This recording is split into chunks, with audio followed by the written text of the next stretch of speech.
Hello everyone and peace of Christ to all of you. Today we have a challenge made by a Muslim, Muhammadan. For sure they don't dare to challenge me by talking to me, but they challenge by posting text. This Muhammad, he said, Jesus is not God. And then he posted a verse from Mark chapter 16. The Muslims always they mention that verse. And maybe some of you do not know how to answer them. So today we will accept the challenge which made by the Muslims, by the Muhammadan, and I hope that moving around a rock in a circle does not make you dizzy to the point you do not know what are you talking about. The funny thing about Muhammadans, they call us pagans when the fact they are the one who kisses stones, go around a stone, bow in direction of a stone. Everything in Islam is based in stones. And even Muhammad, he says that Allah, or sorry, the black stone is the right hand of Allah.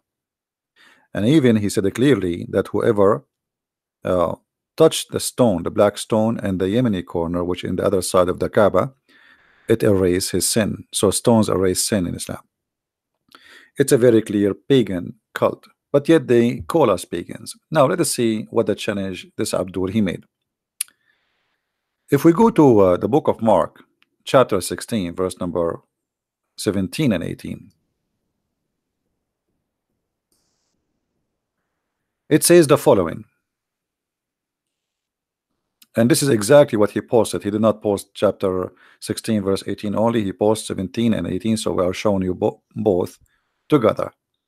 And those things shall follow them, and that the believers in my name shall cast out devils, they shall speak in new tongues, and they shall take up a serpent, and if they drink any deadly thing, it shall not hurt them.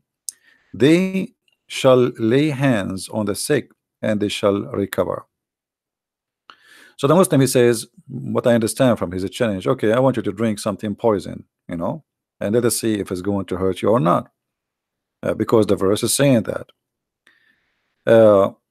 You know, always when the Muslims, when we show them a verse, they say, oh, you are taking it out of context and you are showing us something the verse does not say.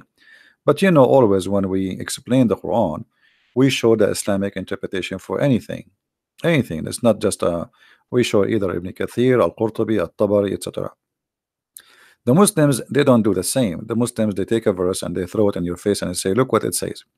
First of all, I can show you even from your Islamic books that the apostle of Jesus, they've been sent by Jesus and they spoke in languages. Even it says, and we can show the reference, that when they woke up in the morning, at night, they say to Isa, supposedly, how we are going to go and teach the whole world, and yet we don't speak the language of the whole world. He said, go sleep and don't worry. In the morning, they found out that all of them, they are speaking in tongues. So you Muslims believe in the same thing if you don't believe in that. Same time, speaking about poison, you know, why we don't read the verses before, and we will see that those verses is about Jesus ordering his disciples to go and teach the gospel for the whole world, and then we will understand exactly what he meant by that. Here you will see this is the same chapter, but without cutting off verses. Jesus is speaking about that you are going to go and teach the gospel, and he said into them, go ye into the world and preach the gospel to every creature. Now here, this is additional proof that Muhammad is a false prophet and Islam is a pagan cult, because the Muslims, they claim that Jesus was a prophet to the Jews. As long you are quoting for me this verse, and which means you believe in it to be exposing Christianity, well, why you don't believe in the verse before it? So Jesus here is speaking about you going to the world and you are going to teach the gospel for them. All the disciples of Jesus, they are Jews, and the Jews are forbidden to eat from the hands of the disbelievers, for they are sacrificing their food in the name of their gods. And this is exactly the poison we are talking about. It's not a poison. Their poison is their food who is sacrificed in the name of their God. That is the same as a poison for the Jews. So Jesus saying to them, go and baptize and teach and spread the faith and all around the globe. But those disciples, they are going to go and travel, and they will go, and they don't have they are not carrying their houses with them. So how they will eat? Where they will eat? Eat everywhere. The poison of the world will not affect you. Their God will not affect you. If we go and see, we will see in different places.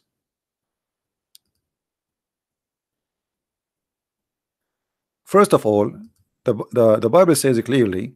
The scripture says you must not test your Lord, which means you cannot say, okay, God, I'm going to take a drink poison, and then I want to see if you want to save me or not. This is forbidden in the Bible.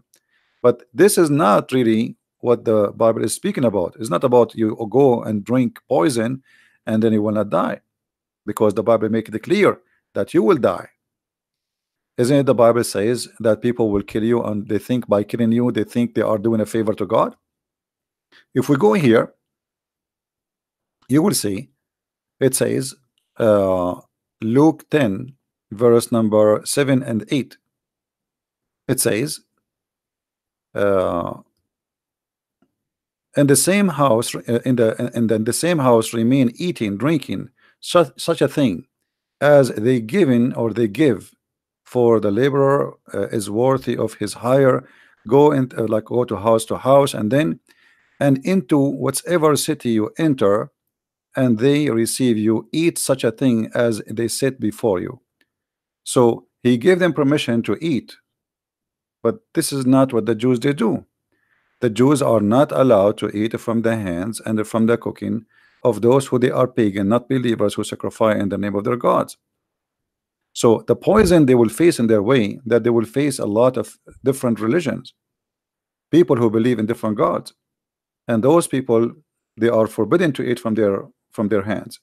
So Jesus is giving them permission. Same time, Jesus, he confirmed that time will come and people will kill you. They will kill you, and they think they are, by killing you, they are doing favor to God.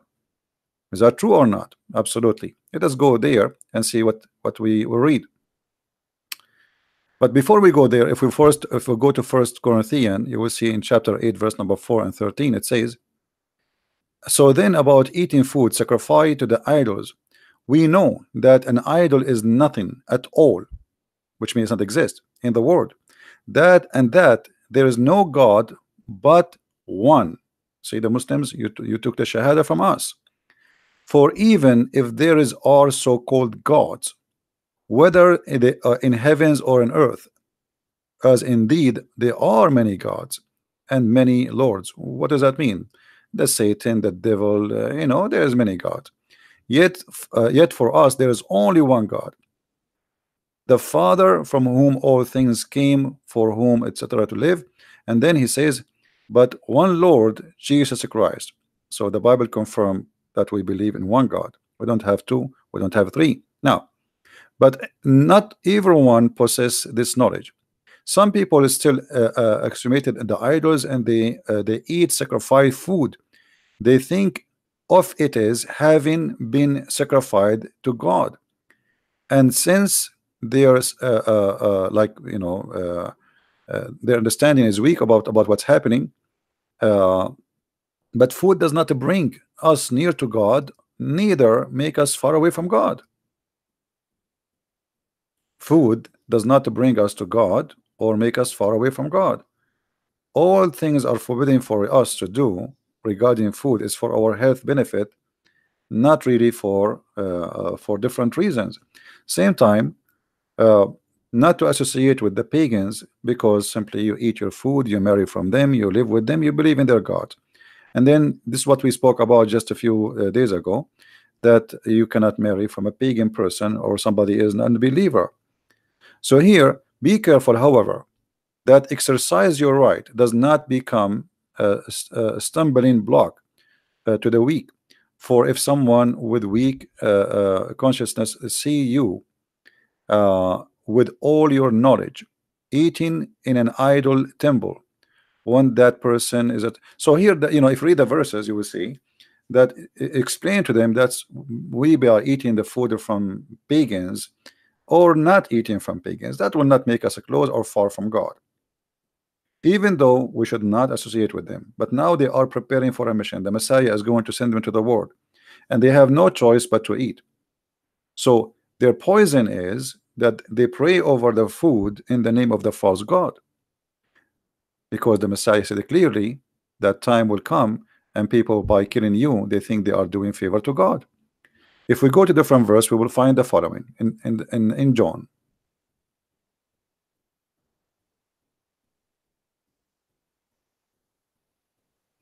They will put you out of the synagogue. Indeed, the hour is coming when whoever's kill you will think he is offering service to God. So Jesus not only saying they will, he is saying you might be killed. He is saying they will kill you. The time will come and they will kill you. So they will be killed. They will be they will face death. And there's nowhere in the Bible it says that if you, because you are serving me, you will not die. So this is not what Jesus is saying. Going and serving the world, going and teaching the gospel around the earth, you have to face a consequence, and you will be killed, you will be tortured. And this is exactly what happened. Even they give them as food for the tigers, for the lions, for the cats, and for the, all kind of beasts. They've been crucified. They cut their head, they cut their hands, they torture them. So did Jesus say nobody can hurt you? Absolutely not. So when a Muslim he come to us and say that this verse here is speaking about that you can drink poison and nothing will kill you and nobody can hurt you, this is absolutely false. This is not what it says. You will go and you will teach the whole world about me, and they will not be able to affect you with their poison, which means their cult and their religion and their teaching. Go and teach and nobody can hurt you. In which way? Physically? No. Jesus himself was crucified. And Jesus here is telling them, I was crucified and you will be crucified too. And now it's time for you to go and teach the whole world. So how in the world you think, if we Christian believe that Jesus himself was killed, how the followers of Jesus will not face death and die or can be killed? That will be silly and that will be stupid. All the disciples of Jesus faced death. All of them sacrificed or or tortured. So it's not up to you to explain for us a verses. You yourself, you do not know what it's meant. You see, when we debate with somebody, we debate him about his belief, not about what he think or what I think about the belief. Like as an example, once a Muslim told me the Torah is not the book of Moses. Stupid. What I can say, this is his what he think, but this is not Islam. Islam believe the Torah is the book of Moses. All right.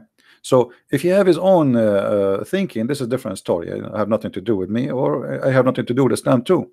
Same time, when I speak about Islam, it's not up to me to think about Islam the way I want. I debate Muslims about what they believe, not what I believe, because I believe Islam is a stupid cult. That's it, you know. But they believe Islam is coming from the true God. So we debate them about what they believe, and when we see a verse in the Quran, we go and see what the Muslims, how they believe in it, what they say about it.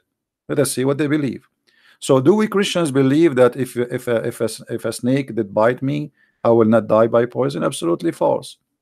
Do we Christian believe that if we drink poison we will not die? This is absolutely far away from the truth. All what he is saying to them, that you are preserved by me. Whoever die and believe in me will live. They will crucify you, they will kill you. You go to the world, you preach the gospel, and their poison will not kill you. In my name you shall cast the devils. I give you a power. You shall speak in tongues, which means don't worry about you speaking languages of people who you don't understand. So a Muslim, he tried to make it the way he want, and that was supposed to will make him like laugh at us. However, the Muslim themselves, when they make such an accusation, they are showing us their ignorance, because their prophet, he made a challenge too to the Christians. Let us go first to the Christian challenge. Let us close some browsers because there's too many.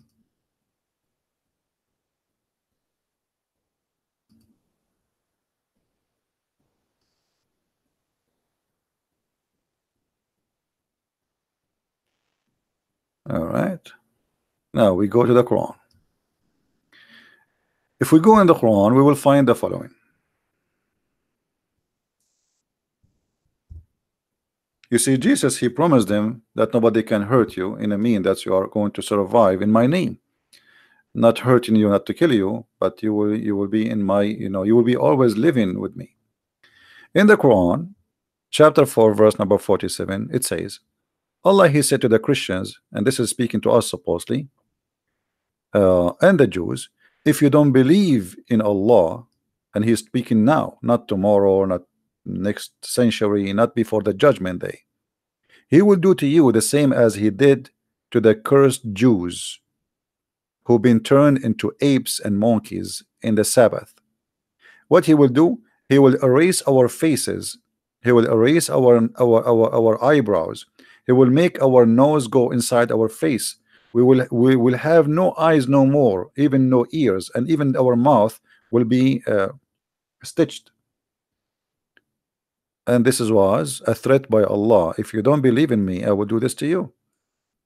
But as you see, I am talking, and Allah did not erase my eyebrows, neither my eyes, neither my mouth. So your God, Allah, he made a false threat, and you cannot say that this was for the judgment day, as you see, because saying to us the same as he did to the cursed in the Sabbath, and those who they are cursed in the Sabbath, Allah did not make them, or he will make them in the judgment day, pigs and monkeys. He made them supposedly already.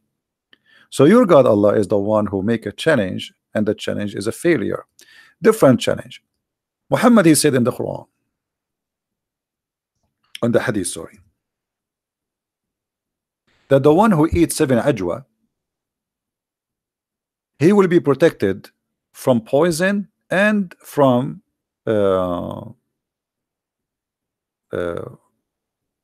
magic. I challenge you to eat 7 ajwa and to drink poison. Do it if you can. You see, you are making a challenge for me, which is not valid, but this is about literally eating, and not only eating ajwa. He's telling you how many ajwa. Ajwa is the palm fruit dates, for those who do not know. If you eat 7 of them, nothing happened to you. And guess what? What make it more funny, and Muhammad get himself exposed, he himself, he died by poison.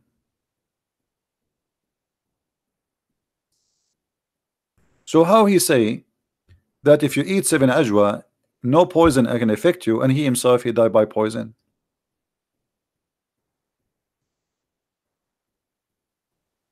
Do we have any Muslim have anything to say?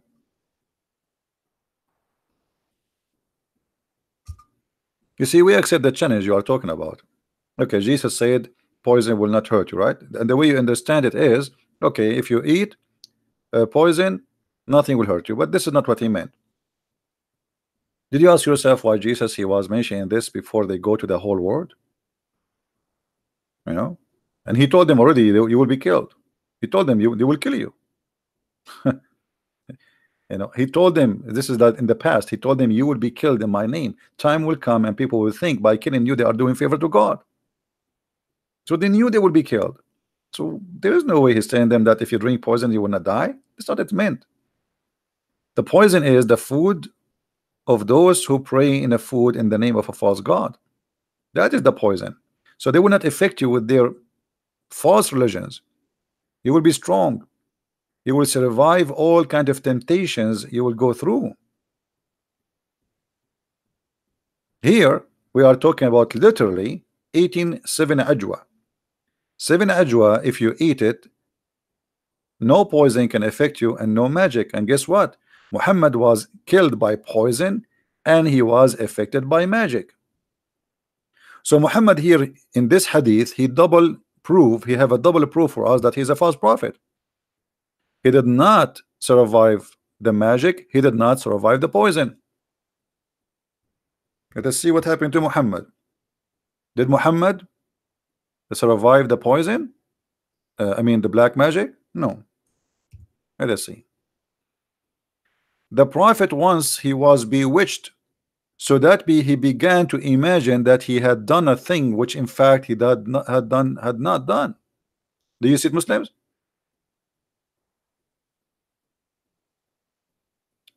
The prophet was bewitched. So if I say to a Muslim, you are following a bewitched prophet, should he be upset from me, guys? Is that an insult? Why Muslims will be upset if we say to you, bewitched prophet?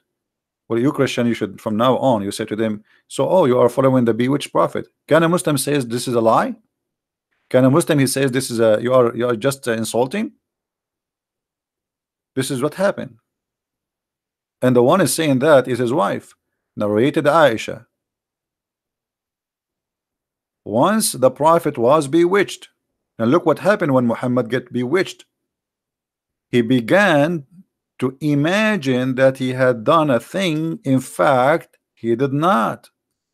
Okay. Do you know how dangerous this statement is? Guys, do you know how dangerous this statement is? Because if Muhammad is imagining things he had done, but in fact he did not, that means Muhammad cannot be trustworthy for whatever he say, because he imagined he spoke to Jibril, but in fact he did not. You know what I mean? How we can trust this guy after this?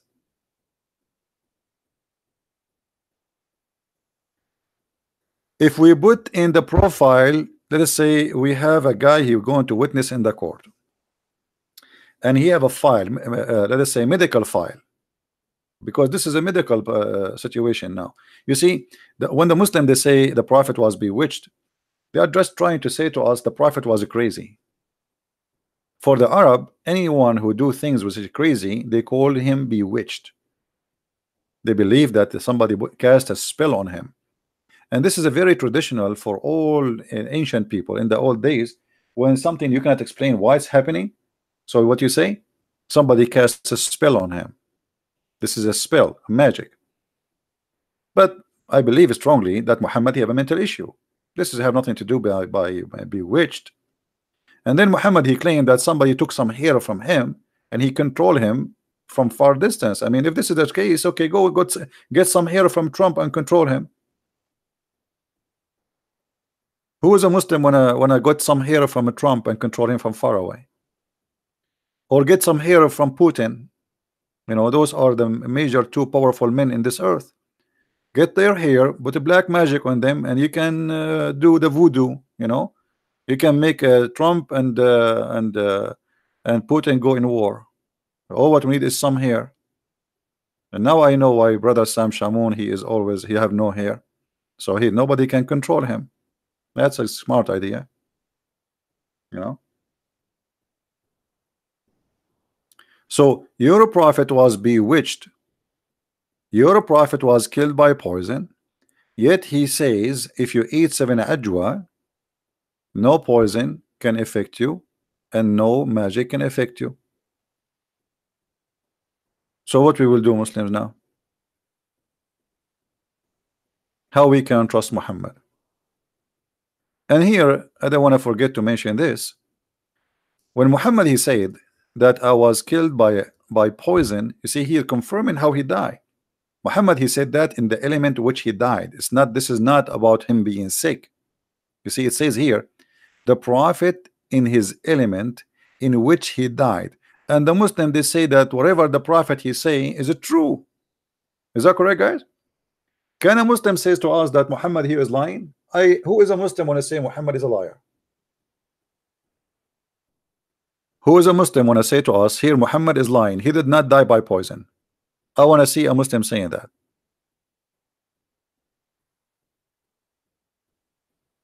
Anyone?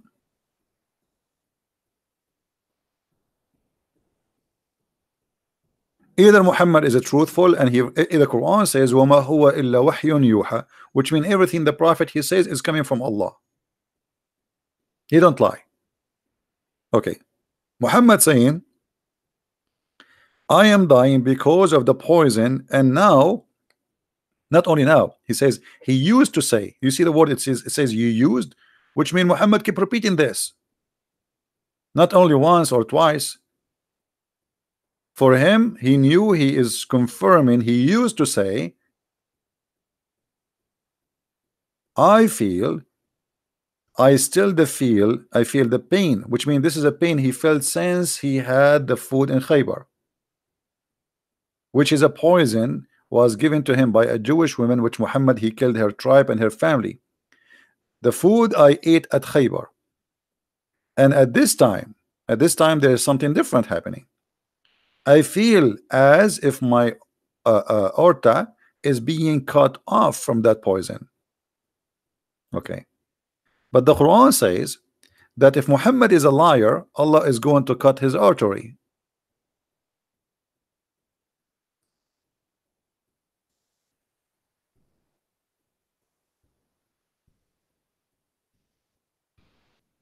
The Quran said if Muhammad is to fabricate satanic verses in our name, surely we will seize him from his right hand, and then certainly should have cut off his artery or aorta. Do you see it, Muslim? This is your translation, not my translation. Do you see it? So the Quran confirm a prophecy. This is a prophecy. Allah saying in his prophecy, if Muhammad is a liar, what should happen to him? Allah will cut his artery and he will cause him to die. What do you say, Muslims? And Muhammad he confirmed that this is exactly how he died. Isn't it amazing? What do you think, Muslims? Isn't it amazing? It's amazing.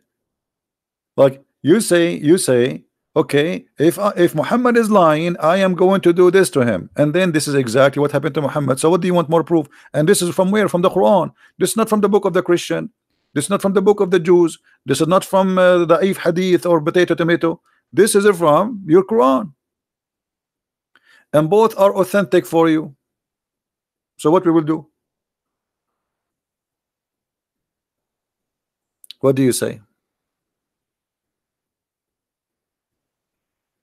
Any Abdul? You see, everything Jesus said about him, about his apostle, will happen. He said you will be killed. They were killed. He did not say that poison will not harm you as you claim. He told them you will be killed. And he himself, he was killed, and he said he will be killed. So everything he said come to be true. Here, the only thing come to be true from Muhammad that he's a liar. So we can say here, in this case, this is a true lie. Muhammad, when he fabricated this Quran, he never thought that this will happen to him. Stupid. Look what he said. This is a revelation sent down from the Lord of the whole world.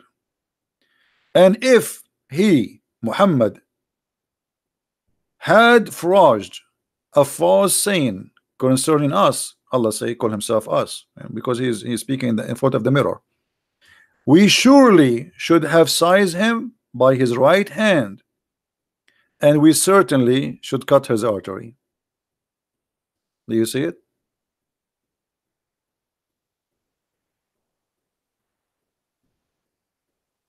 Any Muslim have a comment?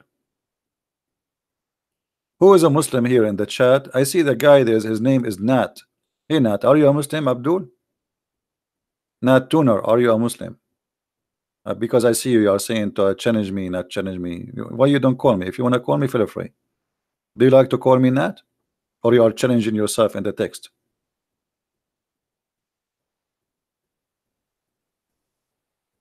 It's good to challenge yourself alone. I mean, sometimes I play chess because either way I win by myself. Is that what you are doing now?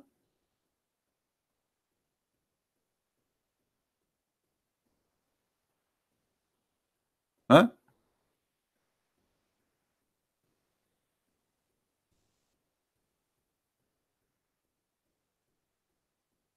No, only Muslims can call. Who is a Muslim would like to call me? Who is a Muslim would like to call me? Let me open my Skype. Give me a second. I mean, sorry, my Pal Talk.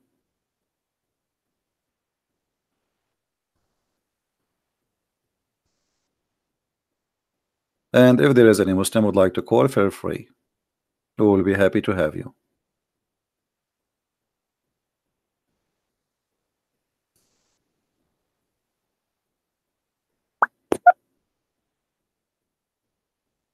They can call me in Paltalk.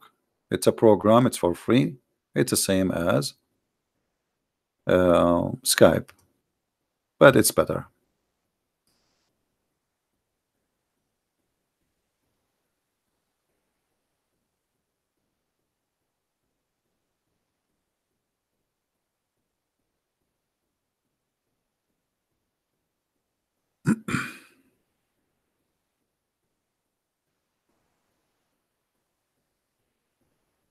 Any Abdul?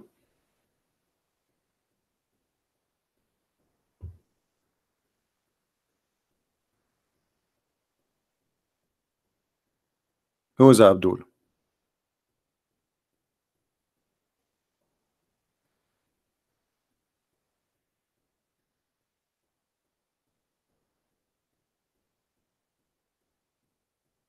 Let us see, we have someone here. Let us ask him first if he is a Muslim.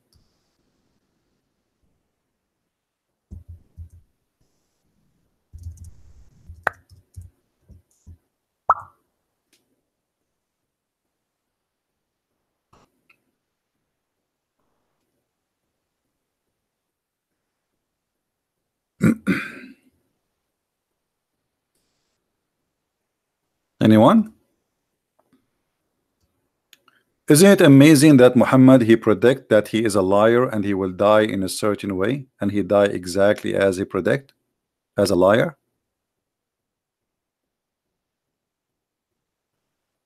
What do you think? I am with Muslim knowledge. Yes, what does that mean?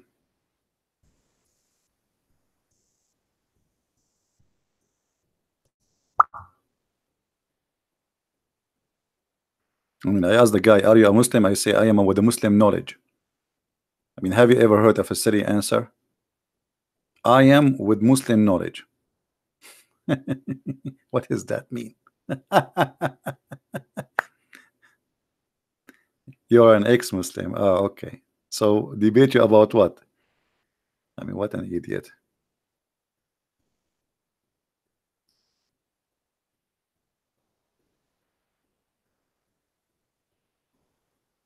Do we have any Muslim would like to go to call us? My Paltalk is open. Huh?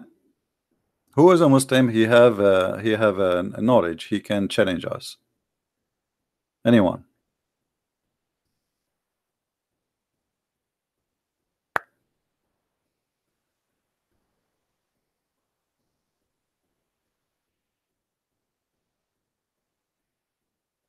Anyone? Nat is trying to call me. No, he's a liar. He did not even text me.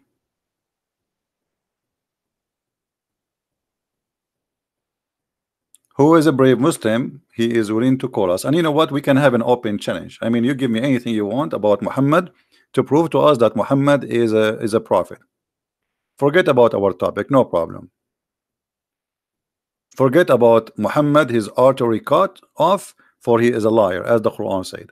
I'm not going to talk about it if you want. Who is a Muslim? He have the courage to call me.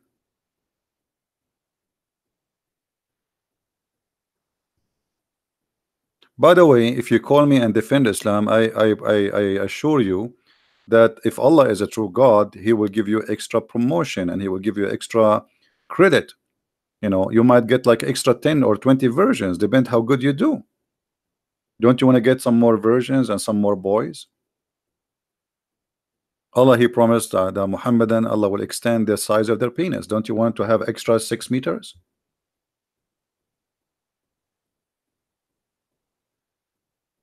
Anyone? Okay, look like the Muhammadan are very shy. You see, the Muhammadan, they have a big mouth attacking us, but they have nothing. They have a very funny cult. They have a very funny cult. They have a God who is stupid. He says stupid things, and what I see in front of me is stupid. I mean, How you say if Muhammad is a liar, I will cut his artery, and then Muhammad later he died by the same way?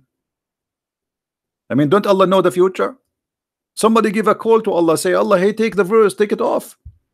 This is a problem. It's stupid. A Christian prince will read it. Hello? You need to pay to use Paltalk? No, Paltalk. No, there is membership if you don't want commercial in your Paltalk. That's all. It's for free.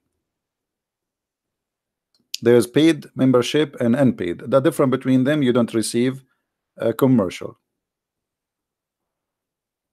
It's for free, and I'm using the free one, and I'm using Paltalk for many years. So what do you think, Muslims?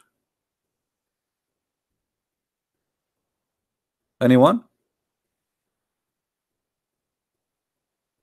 It says just text me, no problem. I am offline or online, don't worry about it, just text me. What's your business if I am online or not? Just text me.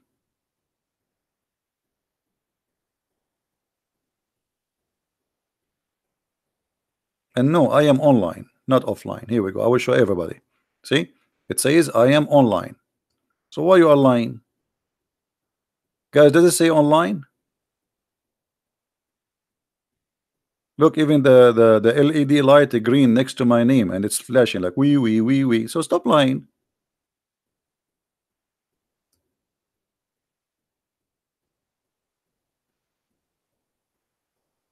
I understand you are afraid that your mama, she will know that you call me and maybe she will spank you. Otherwise, what you are saying is not true.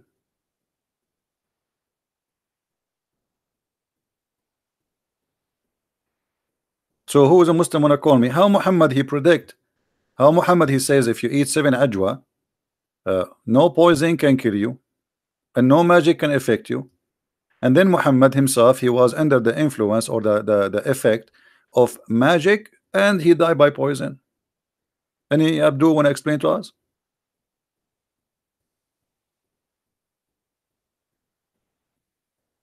Anyone?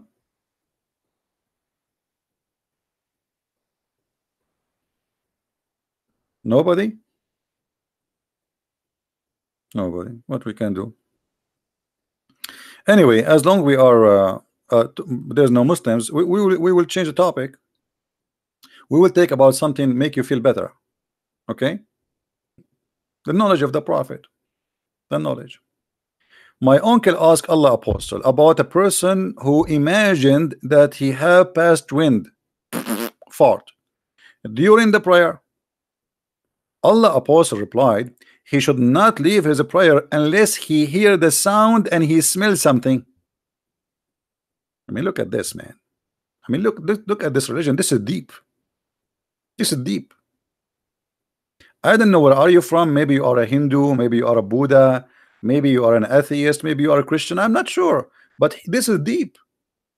Okay, a guy, he's praying to Allah. He bent down. Okay, now, okay, shall I leave? Shall I stay? He need to know. I mean, what? Okay, what is next? Okay, I got you know, it coming out. The Prophet, look how fast the answer is. Jibreel is right away in the head of the Prophet. Muhammad, he hear the answer. Muhammad, you do not need to ask Allah what we should do now. No, the answer come right away. Brother, if we ask Zakir Naik what we should do, brother Thitter, a brother, they ask you a question. If I pray to Allah and suddenly I break wind, and you know, if I break wind, then the bad smell will come out.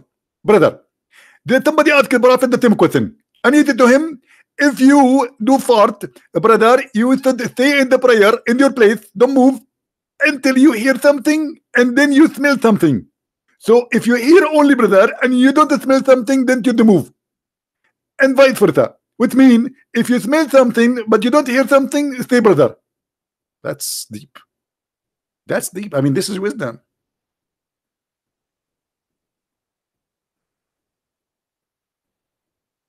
We should have changed the name of the book, Farah al-Bukhari, to call it the Book of Fart.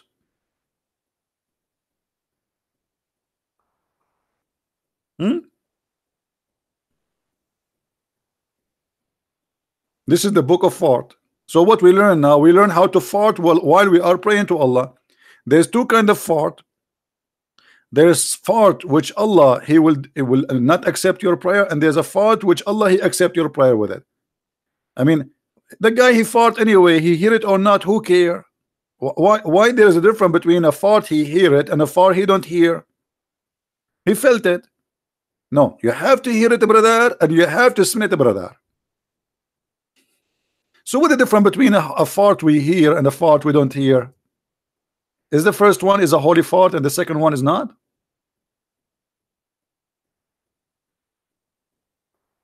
Hmm?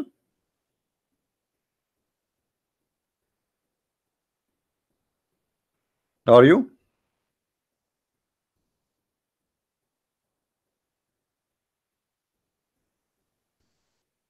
Any Muslim?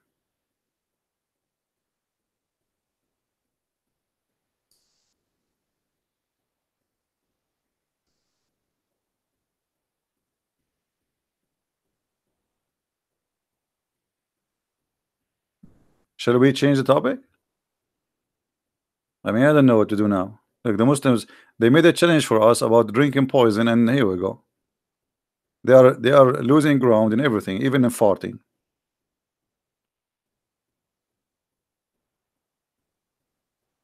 And by the way, why Allah will not accept your prayer if you farted? I mean, I mean, the fart is inside you or outside you. What does make a difference? Actually, fart outside you is better than fart inside you. You know what I mean, guys? You have fart anyway. I mean, if the fart is inside, it's inside your body. You think you made wudu, brother? You clean yourself? You are not. You are full of fart. So now, when you keep the fart inside you, and what do you mean? Like now, he is praying to Allah. Is the fart will go with the prayer to Allah? So Allah he opened the prayer and the you know, hachu and like garlic fart. What do you say, Abdul?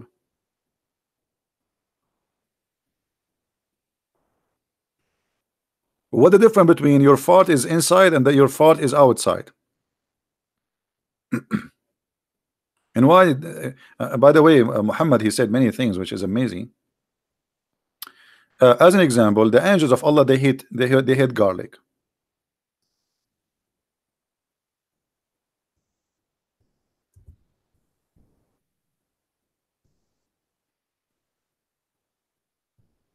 And that makes sense. Hmm? Why we should not eat those fruits or those vegetables, onion, garlic, leeks? Why? Huh? He is forbidden even from entering the mosque. So the Muslim he pray 5 times a day. You cannot enter. Read carefully why. The narration of Muslim is he who is eating onion or garlic or leek should not approach our mosque because the angels are also offended by strong smell.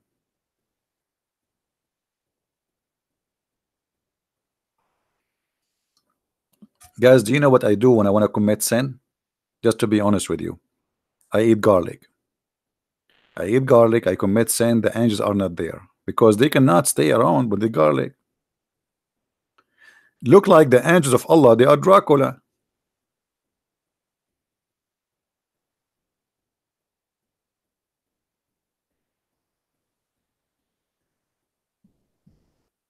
Any comment?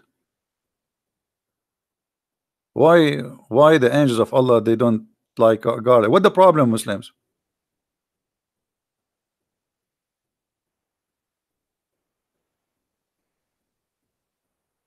Any Muslim have an idea of what the problem between the garlic and the angels? Why? What is the difficulty? What is that? I mean, it's a stupid garlic. And so, what do you mean for? Is the angel going to sniff me? What is that? I mean, he will not smell you unless he's getting close to your mouth. Well, why the angel is going to go there? What the angel is doing exactly? The angel who have 600 wings and he covered the horizon as Muhammad described, he will be offended by garlic. The earth is full of garlic, so that means the angel cannot come to the earth. And not only garlic, my friend, garlic and onion. Onion, why? Leek. Let us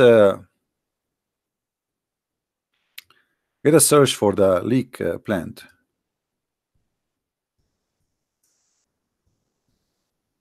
Let us see the leek plant. What is that? I mean, look how dangerous this leek, man. I never thought that Allah is so weak and his angels to the point such a plant can really harm them. But by the way, if you think about it, this plant looked like dangerous thing. I mean, look at this. I don't blame the angels, by the way. I mean, this is dangerous. Don't you agree? The angels of Allah, they have a problem. They cannot resist the power of garlic and leek and onion. Huh? Okay.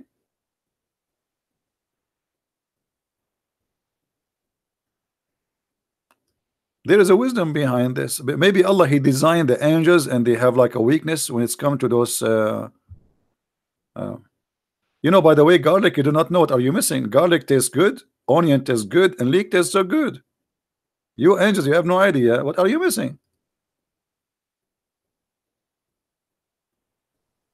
Okay.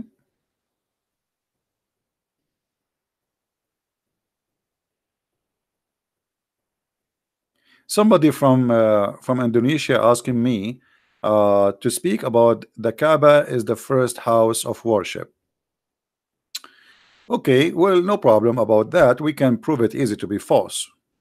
First of all, where Adam was landed. Anyone knows where Adam was landed according to Islam? Where Adam was landed. There is a video on YouTube. You can see it. This is the Sheikh. What his name? Mufti Monk. Mufti Monk. He explained to you that Allah, he sent Adam in Sri Lanka.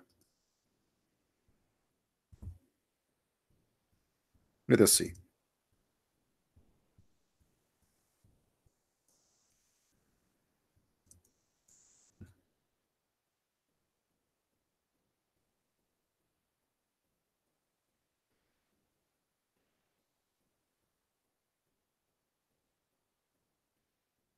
Islamic landmark.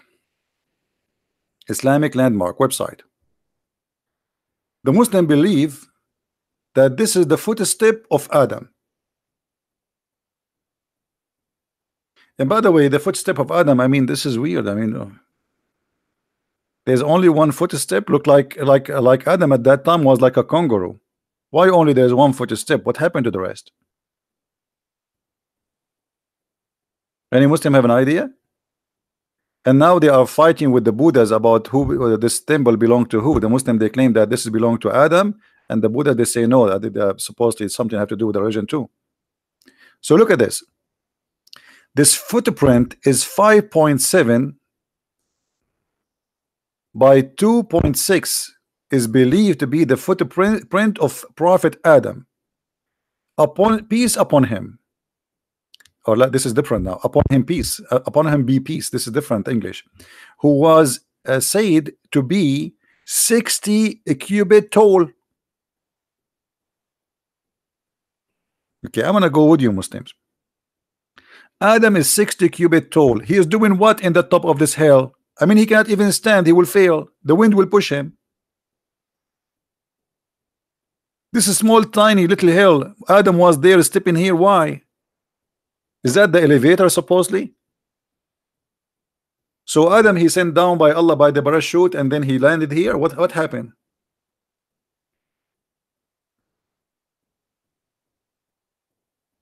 Anyone knows?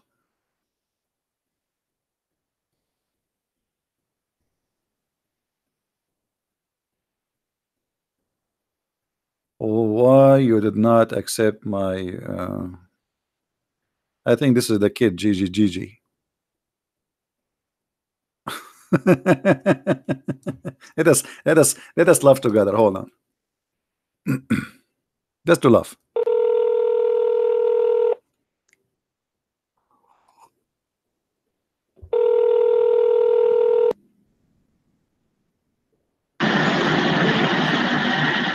Hello?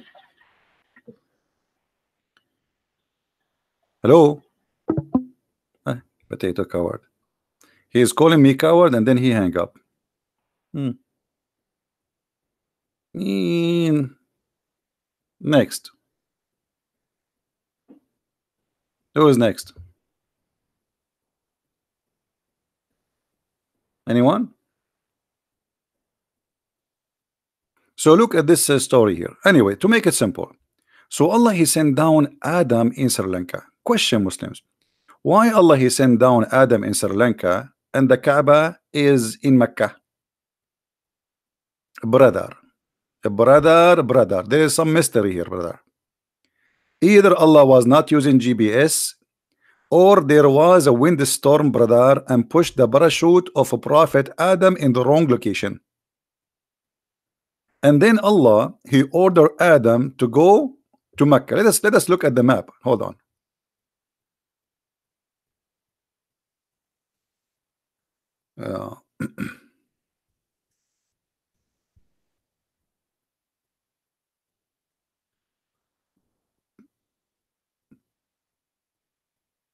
Sri Lanka map. All right. So I want the Muhammadan to focus with me carefully here. So this is Sri Lanka. Okay. But here Sri Lanka is an island, is totally an island. How Adam was able to go and pass the sea? Any Muslim can tell us. This is the first man, there's no ship, there's nothing. He was landed here, and now he have to move to the other side. He have to go to India. Any Muslim can tell us how Adam was able to go all the way?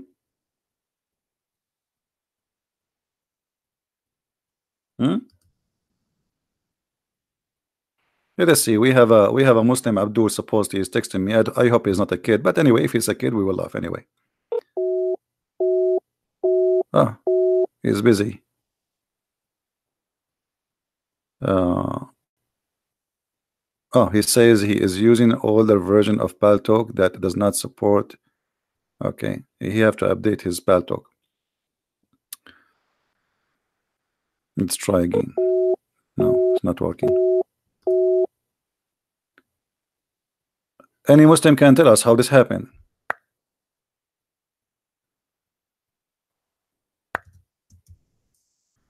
It is still him.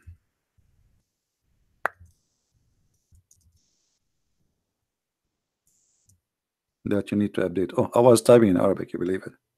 All this type. Do you hear me in Paltalk? Okay, update your I mean, you heard me in YouTube. Update your Paltalk.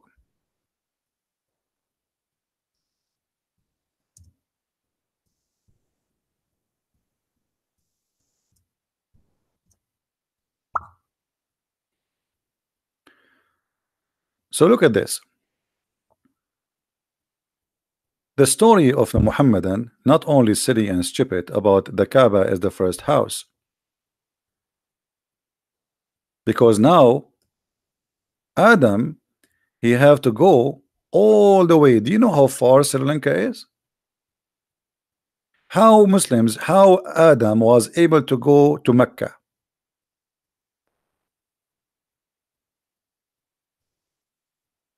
Any Muslim can tell us.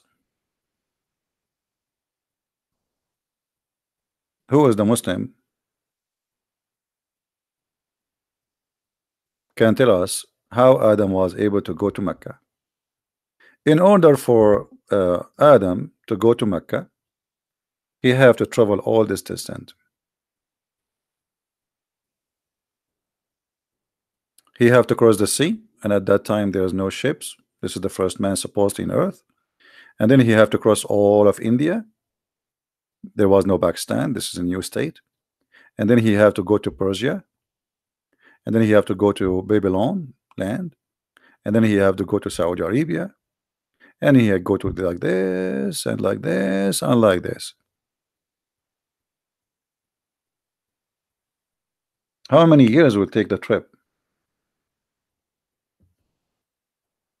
And how he can cross the sea walking? Do we have any Muslim? Either you have to agree that this is a lie. Let us see this guy. It's the same.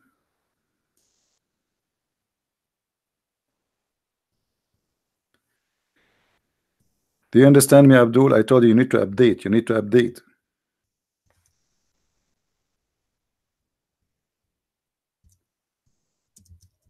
Slow people. Any Muhammad I can explain how Adam was able to walk on the sea, cross all the way to India, cross all of India, go and cross all of Persia, and then he crossed to Iraq, and then cross all of Saudi Arabia, and then he found Mecca. How he even knows that he should go to Mecca and what is the direction? Any Muslim have an idea?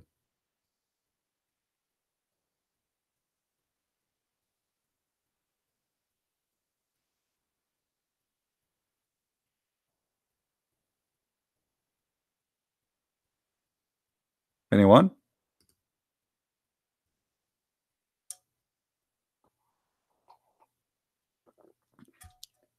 And by the way, anyone knows where Eve was landed? Where Eve landed? Anyone knows?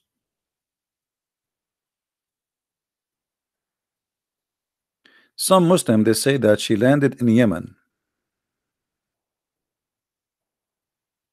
I mean, look what Allah did. He sent the guy here and his wife here. What happened? Maybe the spaceship broke like before they arrive or something. Adam now here and his girlfriend is here. What? And how he found her later? How they met? Do you think they text each other in WhatsApp? Muslims? I mean, you Muslim, you claim that you have authentic books and you have authentic religions, and your authentic is nothing but a stupid fairy tale story. What Adam have to do with Sri Lanka? I will tell you what Adam have to do with Sri Lanka, because Islam, the roots of Islam is from Sri Lanka.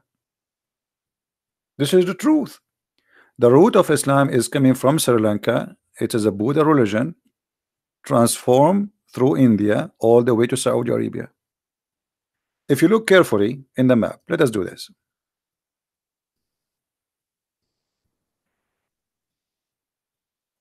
How far India is from the Arabian Peninsula? Not far, very close. This is Pakistan. This is Pakistan, and this is the Arabian Peninsula.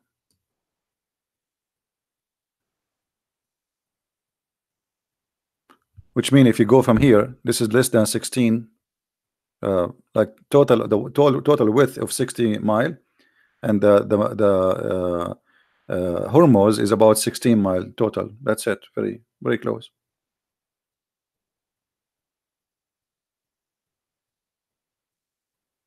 If you look at those who they call them Arab today, you will find that they look, especially in Qatar, Emirat, Bahrain, they look like people from Sri Lanka and people from India.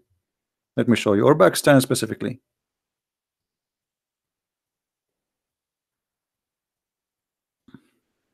And guys, don't text me in Paltalk. You see, don't make me do the same as it did in Skype. I run away from Skype because a Christian keep text me there. I said 1,000,000 times, please don't text me in the program I use for Muslims to call me. If you are a Christian, use the chat in YouTube, because my Paltalk will jump like a crazy and I will keep receiving messages. You want me to hang up in Paltalk? I will close my account there. I run away from Skype because I open my Skype, I find like 2,000 people saying to me hello. Now, let us see.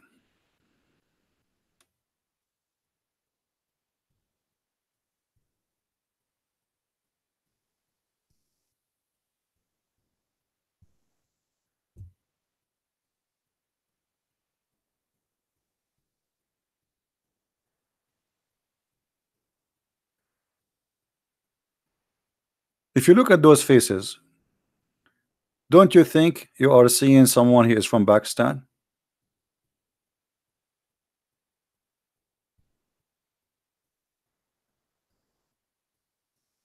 What do you think?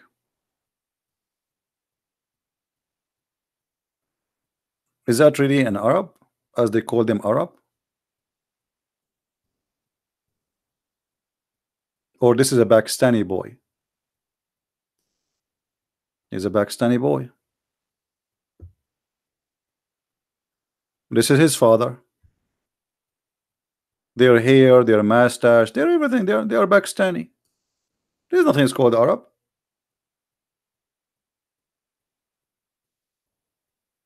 They are mix. You know, they are from Pakistan. They came to the Arabian Peninsula and they brought with them the belief in black stones and etc. and all the madness.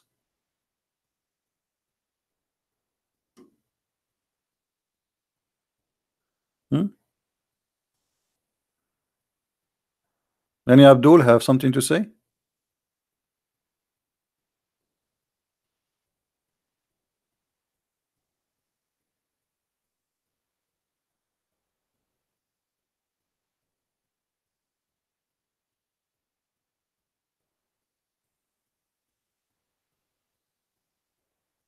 Anyone?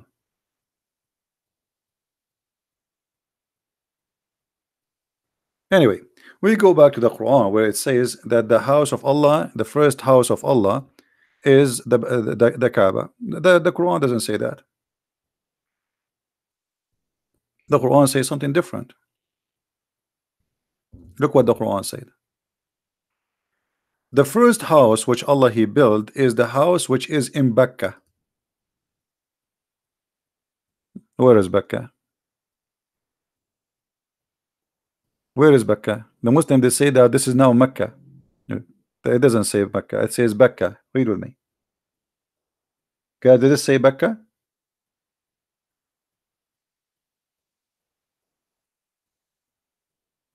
Who is a Muslim who tell us where is Mecca located?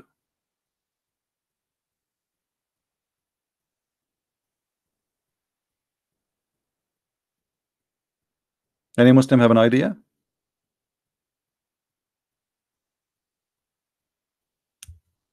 Hmm. It says here that the house which Abraham he built is in Mecca. However, Abraham is not the one who built the house. Abraham he rebuilt the house according to the story.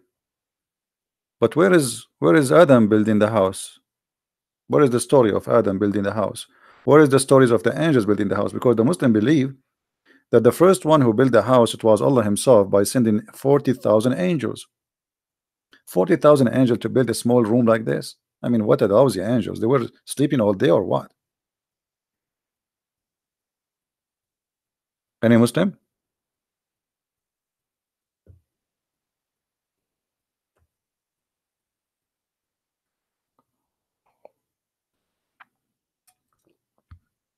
Any Muhammadan?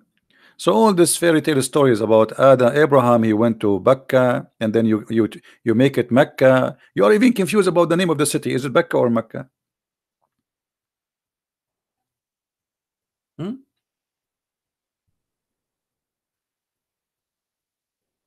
Which one? Any Muhammadan have a comment?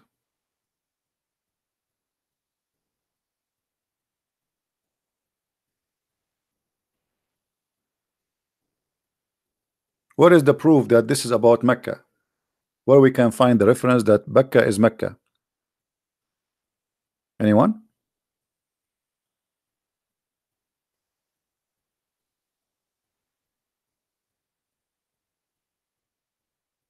Any Muslim? What's wrong with Muslims? I mean, what? Why Muslims they have no answers for anything? Why there it says Mecca?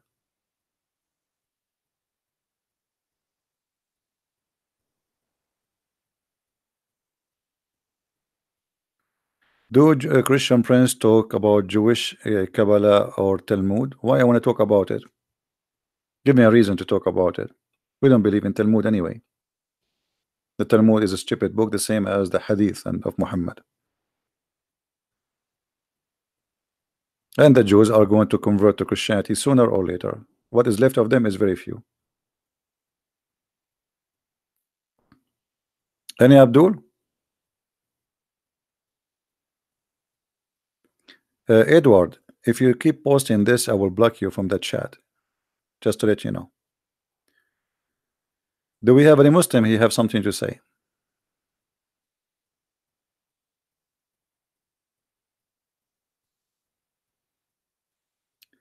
The valley of Mecca is Mecca. Okay, why they call it Becca then?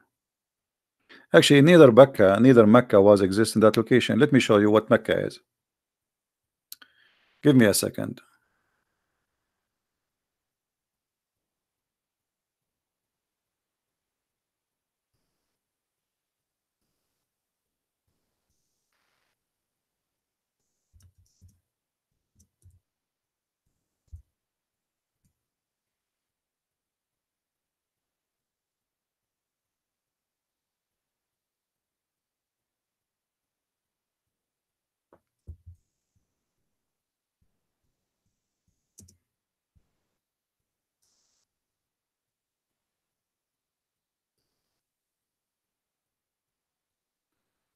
This is the temple. It's called the Temple of Al Mecca. Let us show it in the screen. Give me a second.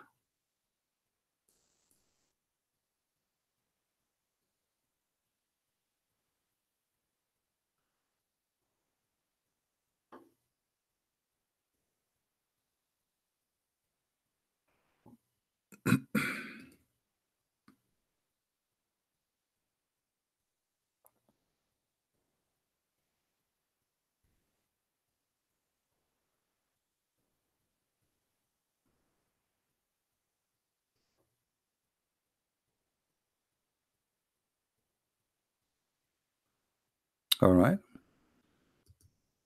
This is the real name of Al Mecca. It is. You see the name? As you see the name. What is the name of the temple? Al Mecca. Read it me carefully. This is a temple for the moon god in Yemen. And the Kaaba, the Muslims they have, is a counterfeit of this temple. They took stones from there, so people will not go and do visiting. They don't have to go there to visit this temple. As simple as that. The temple of Al Makkah, the same name. This is the temple. Muhammad, you know, he adopted the same religion which was exist before him, which is worshiping the moon god. And the Arab before him, long before his existence, they practice this. They bring stones uh, from that place, and you know, they told people that's okay. Now you do not need to go and do Hajj, and then we will see. This guy is saying he is a Muslim from Lebanon. Let us see if this is true or not.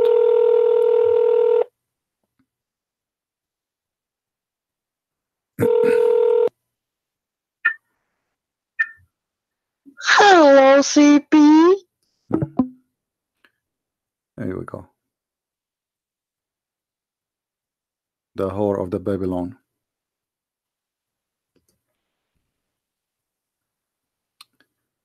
Let us block you, and we will block you in the chat. So you are calling me and you are saying to me, call me to say to me this. Are you happy now? Do you feel better? Are you going to sleep in your belly now, or in your stomach, or in your back? Look how silly, stupid people are.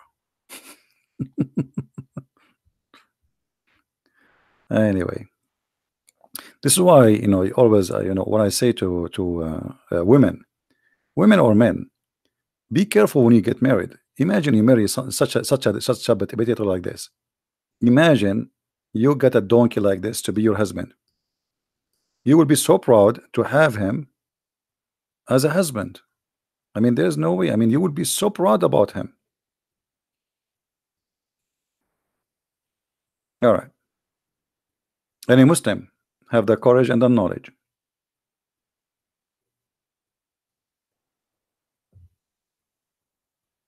Let us see. We have a Muslim, I think, here. Let us say he is not. This guy, he cannot. He have an old pal talk. We cannot call him.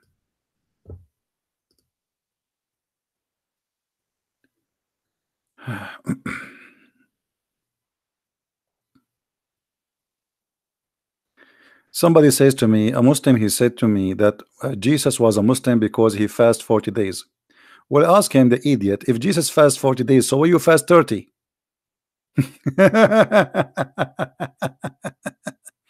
If Jesus he fast 40 days, I mean, why you need me to answer you? I mean, don't you guys have a brain? A Muslim, he asks you, Jesus is a Muslim because he fasts for 40 days, so why you fast for 30 days or 29? Because they fast moon calendar. Did Jesus fast by the moon? Jesus he fast for 40 days. Secondly, you Muslims don't fast. None of the Muslims they fast. Islam they don't practice fasting. Ramadan is not a month of fasting, it's the month of eating. You can go right now and you can search in Google. You will find that in the month of Ramadan, food price in the Middle East goes skyrocketing. Why? Because the people there eat more. All what they do, they switch the day and the night, and that's it. There's no fasting. This is not fasting. What does this have to do with fasting? They sleep all day, they eat all night. They make their last meal early morning. Okay, I eat myself. I eat once every 24 hours. I do real fasting. Do you? You don't. In the month of Ramadan, every Muslim he gain weight. Where is the fasting? Price food go crazy in Ramadan. Is that because you are fasting or because the high demand?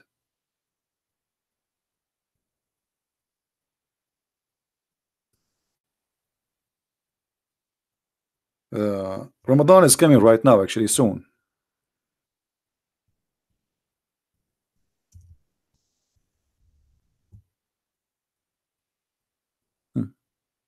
Read with me. This is the news. This is not my news. Huh? Read. Food price surge during Ramadan. Why? Because you know, if nobody is eating, the food price will go down. Is that correct? If nobody buy food, the price of food, nobody buy it. That's it. It's you know, they will give you a big discount. Just buy because nobody's buying. But food price in Ramadan go crazy. Because in Ramadan they eat like elephants. Where is the fasting? You don't fast. You are a hypocrite.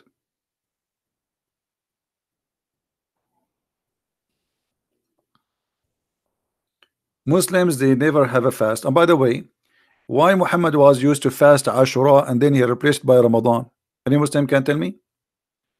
How if you fast Ashura, Allah forgive your sin,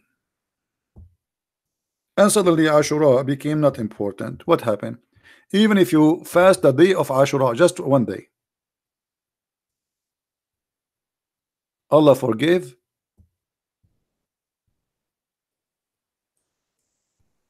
the sin of the previous sin, previous year.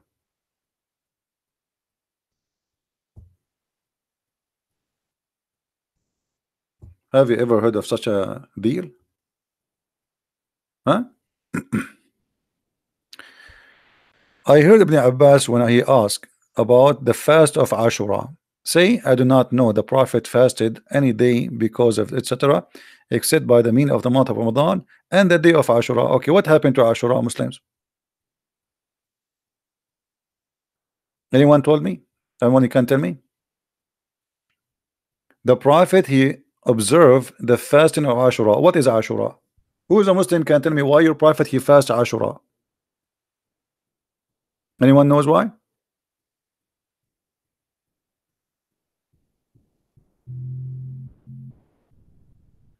Look how important the fast of Ashura. Look, the Messenger of Allah said, who was asked about observing a psalm, the fast of Ashura. If you fast Ashura, it give you exception or erasing your sin for the preceding year. Just fasting one day, all your sin for the preceding year is gone. So why you want to fast Ramadan? Any Muslim? If you fast Ramadan, does not forgive your sin for a year. Ashura is more important. So what happened to Ashura? Any Muslim can tell us. What happened? I will tell you what happened. Muhammad is trying to establish a religion. The Jews, they have fasting. The Christian, they have fasting. The Sabian have fasting. You don't have fasting.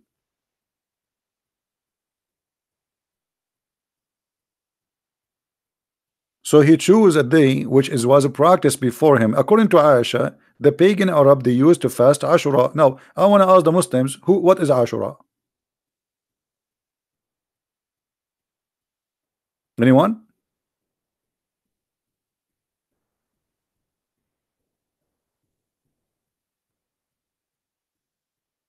Any Muslim have an idea? Look, we have many Muslims in the text, but none of them can tell us what is Ashura is. What is Ashura, Muslims? Read what Aisha is saying. Aisha, she said, during the pre-Islamic period of ignorance, Quraysh used to observe the fasting of the day of Ashura. So this is a pagan practice. Guys, does it say that? Does it say that the pagan Arab, they used to practice the fast in Ashura? It says that, right? Okay. So why you fast it, Muslims? And why, if you fast this day, Allah forgive your sin for the coming year? Anyone knows?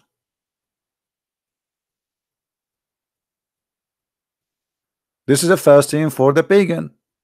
Why Muhammad, he copied the pagan and he promised you if you fast that day, Allah forgive your sin for a year. Who is a Muslim? Tell us.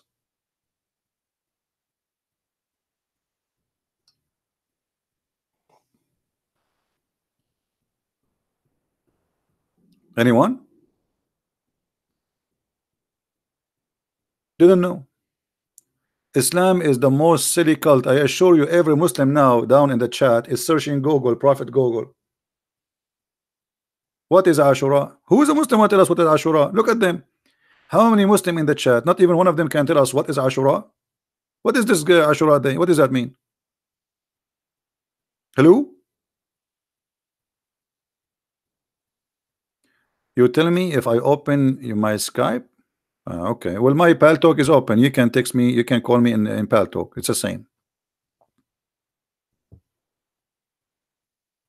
Any Muslim can tell us what is Ashura and why the Arab, the pagan Arab, they observe the fasting of the day of Ashura, and then Muhammad, he took it and he accepted this day to be a fasting, and he said if you fast Ashura, Allah will forgive your sin for the whole year. Anyone?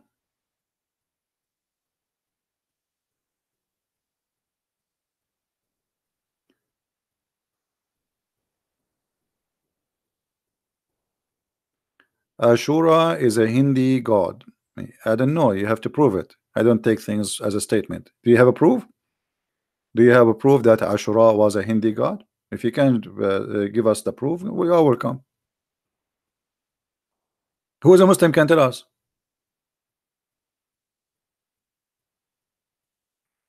So look what Muhammad said. If you fast this day, Allah will forgive your sin for a year. So how you dump it? Why it became not important? And why the Arab are fasting it? Ask your Jesus. Why I want to ask my Jesus? My Jesus told me that you are a pagan. Already he answered me. Go and kiss the stone. Why you don't ask your Allah?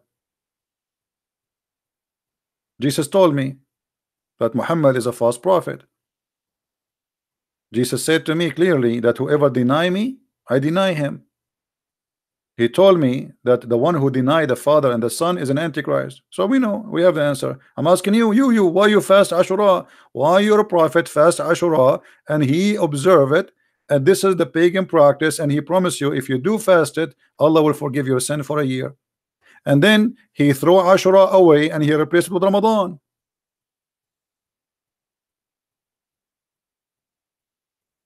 Any Muslim have an answer?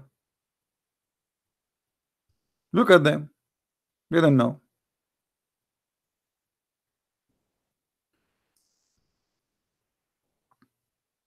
Any Muslim know? Are you telling me, Muslims, that you do not know? Are you serious? Not even one of you knows what is Ashura is about? No, Abdullah Samir, you cannot call me. Until now you do not know if the circle is a flat or not. You think the circle is a flat when the circle is a virtual space. You are not better than the Muslims, by the way, even if you left Islam. Don't think you think you're better. I know that David would speak nice to you. For me, I don't play games and I hit in the head. You are no better. You are false like them.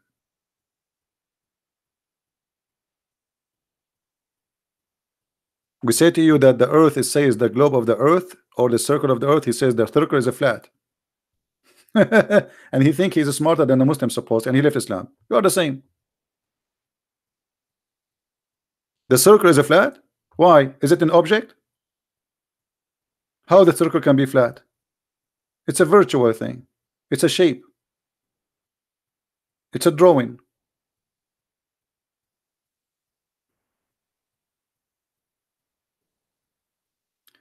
Anyway, so do we have any Abdul want to say something to us? What is Ashura? Look at them, not even one. Are we stuck with this? Muhammad, he like Ramadan, he left Ashura. What this guy is doing? He's a change in his skin.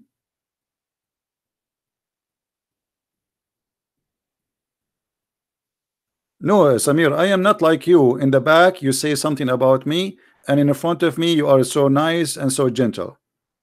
I'm speaking to you face to face. You are no better.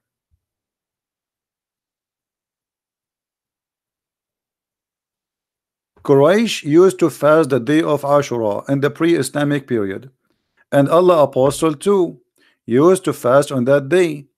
When he came to the Medina, he fasted that day, and he ordered that to be fast too. Later, then he fasted the month of Ramadan, and he gave up the fasting of Ashura. How you can give up the fasting of Ashura?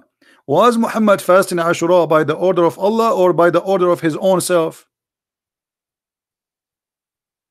Muslims, when your prophet was fasting Ashura, and then he left it and he decided to fast Ramadan, where Muhammad is getting this from? Where he receive an order saying you can fast Ashura, and then he receive an order says don't fast Ashura? Any Muslim can show me.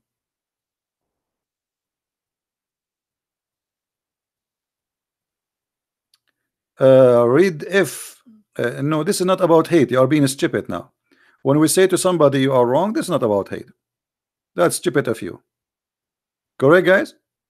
If somebody says something stupid and he speak about it in our back, and he think he go to the show of David Wood, and he speak, and maybe David Wood did not notice. He said, Christian Prince, he think the circle is a flat. Sorry, he think he don't know the circle is a flat. That's stupid of you. Shame on you to say that. Shame on you to say that. You are lacking knowledge. You claim knowledge. You left Islam, but you're still a Muslim in the mentality. You speak against people in their back. That's what Muslims do. In front of you, brother, and we etc. And you are so kind. They turn their back. You stab them. Islamic agenda.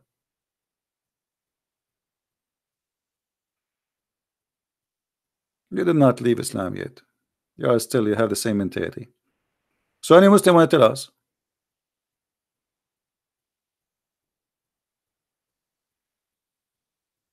Who is a Muslim can give us the answer? Why Muhammad? Who is the one who ordered Muhammad to fast Ashura? And who is the one who ordered Muhammad to stop fasting Ashura? Any Muslim can give me a reference.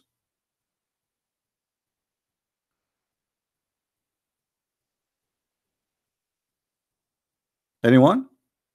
What do you mean the guy he ordered you to fast Ashura and then he give it up for Ramadan? What is that?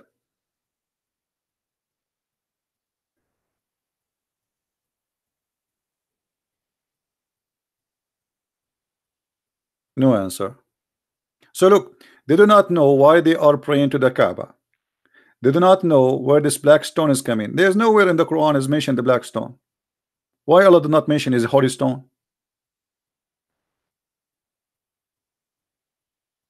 Why Allah forgot about something so important? You don't know.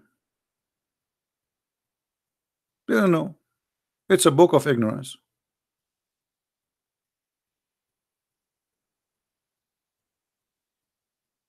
Big mouth, they talk too much, they shout too much, but the second you ask them a question, they don't know. Look, in different place, look what Muhammad said. Or this hadith saying here. I heard that Muawiyah ibn Abu Sufyan. Anyone knows what Muawiyah mean? I mean the one who lead the Muslims, his name is Muawiyah, which means a female dog. Okay, let it go. In the day of Ashura, during the year of he performed Hajj, saying, "O the people of Medina, where are your religious scholars? I heard Allah apostle saying that this day of Ashura, Allah has not enjoyed it fasting on you, but I am fasting it. You have to choice. They have the choice either to fast or not to fast. Okay, here we go. Allah did not enjoy the fasting of Ashura. Muhammad fasted. Why? Muslims, why Muhammad he fast the day of the pagan? Any Muslim can tell us? Aisha, she confirmed that this is the day of the fasting for the pagan of Quraysh. Read with me carefully. Why Muhammad he enjoyed the fasting of the pagan? A Muslim saying to me, why you cannot explain Hebrew 5:7? Who said we cannot explain it? But why you are changing the topic? I mean, look at you. We talk about tomato, you switch. Huh? Can you? Let us make a challenge. A challenge between me and you. You call me. You answer about why your prophet he fasted Ashura, and I will answer you about Hebrew 5:7. What do you think, guys? Good deal? Challenge. And the coward is the one who will not answer. What do you say? Potatoes. Potato, potato, potato. They don't know. They know nothing. This is a pure cult. Cult. Why they fast? Why they don't fast? Why? How they know? Muhammad trying to make himself a prophet. Everybody have a fasting. So okay, they have fasting. I will. Okay, I do Ashura. Why?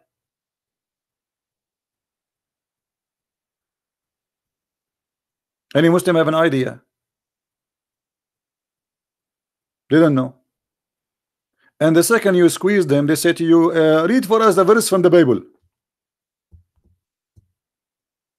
Hmm? Okay.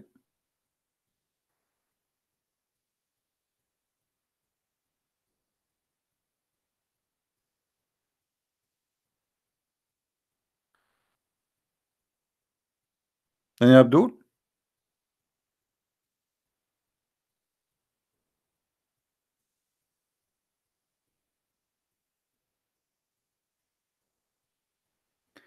Open Skype. My Skype. What Skype? Go and call me in Paltalk. Take permission from your mommy and call me in Paltalk.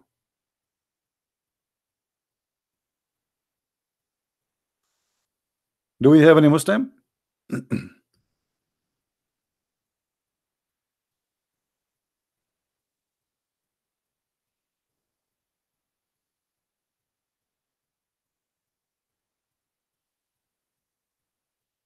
Hello?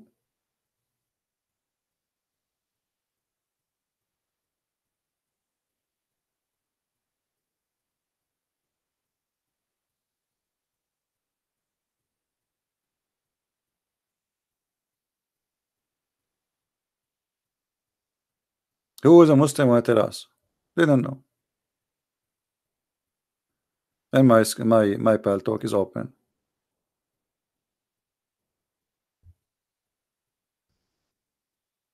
What a stupid cult. They practice without knowing anything.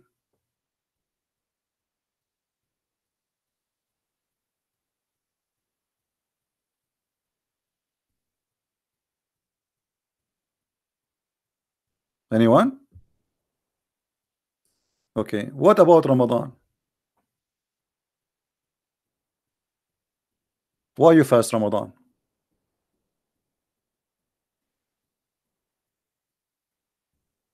Do I have a knowledge Christian who can answer me? Hey Haji, how are you? Supposedly you are the one who have a knowledge? Guys, Haji is the person who have the knowledge. Okay, Haji, why your prophet he fasted the pagan day of Ashura?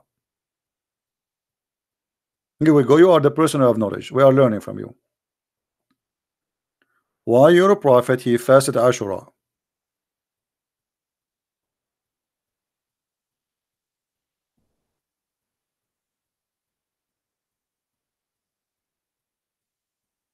Are you going to answer me, Haji?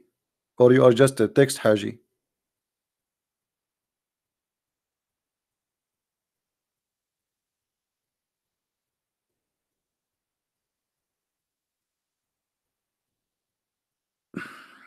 Bahman, we accept calls from Muslims only.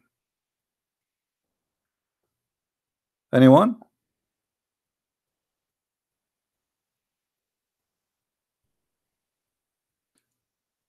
Are you serious? Just to challenge me in front of your disciple, and the only way to fulfill it for you, open your Skype, but you refuse. You are an idiot because I have Paltalk open and it's the same as a Skype. Call me. You are being stupid now. Anyone wanna call me? You can call me in Paltalk. It's a free program, the same as Skype. And my Skype, my Paltalk is open. Here we go. And this is my name in Paltalk for those who wanna call me. And I am online. Who there? Stop being a coward. I'm waiting for a Muslim to tell us why your prophet he chose to fast this day. Okay, if you don't dare to call me, what about you answer me in text? Why your prophet he fasted Ashura? Who wanna tell us? Anyone? Who is a Muslim who can give us in the text in the chat why Muhammad he fasted Ashura? Look at this religion. Let them know.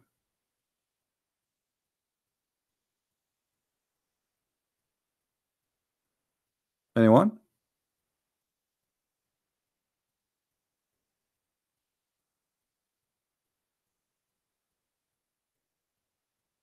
We don't know. So Allah did not tell him to fast Ashura? Is it okay for a prophet to choose the pagan fasting and he fast with them? When the pagan they fasted Ashura, they are fasting to who? To their God. Why Muhammad fasting the same fasting? If this is a pagan practice who practice fasting for their pagan God, and Muhammad he practiced the same fasting with them, that's mean he's a pagan too.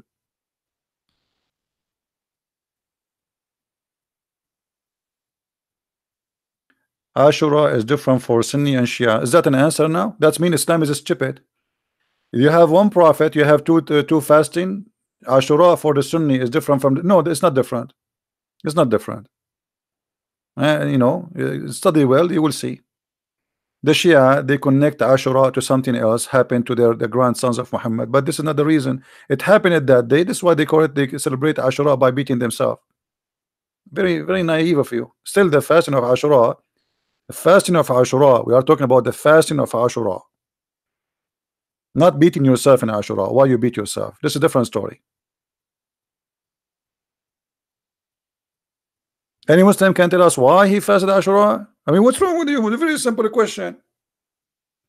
Pagan fast Ashura, Muhammad fast Ashura, and he ordered his followers to fast Ashura. Anyone can tell us why?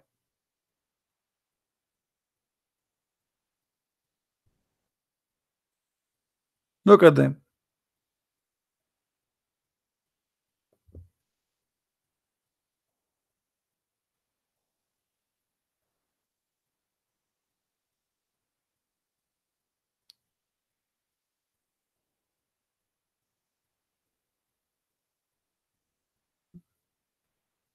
Any Muslim? Okay, we will change the topic because look like there's nobody.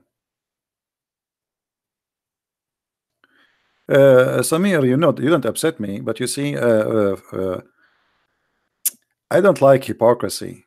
You see, when somebody is an engineer and he speak like a kid, I mean, that's it. How you say to me that circle is a flat? I mean, is your brain is a flat? You see, we speak about Muslims are being silly and they don't want to use their brain. You are an ex-Muslim and you are an engineer and you do software programming, and yet you think that the circle is a flat. I mean, that's something. I'm not upset from the circle. I'm upset from stupidity. It's you who carry that the sentence and you go to different program and you say, Christian Prince, you think the circle is not flat. It's you who said that. Silly. Circle is a virtual shape, does not even exist. There's nothing is called circle. So how you make it flat? What flat? Anyway. So we will change the topic. Who is a Muslim want to give us a topic so we can open? Oh, the Muslim, he said to us about Hebrew, the book of Hebrew, where Jesus, he is crying and saying that he don't want to be crucified. Okay. So your question is what? How I can explain it? Very simple. The Messiah, the Bible says from the beginning to the end, that the Son is obedient to the Father, and my Father is greater than me. And the Messiah, you see, this is proven that the Muslims, they lie when they say that Muslims, that Christians believe in sacrificing the blood of a human so they can be forgiven. We did not sacrifice anyone. This is number one. The Messiah himself, he knew the future. This is number two. He knew he's going to be crucified. And that is telling you who is he. Number three, that verse confirmed that Islam is a false religion, because if Jesus will not be crucified anyway, why Jesus saying to the Father, I don't want this to happen unless it's your will. Let your will be done. So every sentence in that verse proving to us that Islam is a cult and it's a false statement from Muhammad to say that Jesus was not crucified. Number three, when Muslims they say that the Christian God, he killed himself, that verse prove that the Christian God, he knew they will kill him, but he don't like, is not his wish to be killed, but he don't want to be involved to change the future. Let your will be God. What does that mean? He knew it's going to happen and he will not change it. And the Messiah, he said at the end of the day, I laid down myself and nobody can take it from me. So here this verse proving that Jesus, he laid down himself, nobody can take it from him. So now you need to answer how the Messiah, he is prophesying about himself will be crucified, how he knew will be crucified, and how he is crying, as you said, for not to be crucified if he isn't going to be crucified anyway. What do you say, Muslims?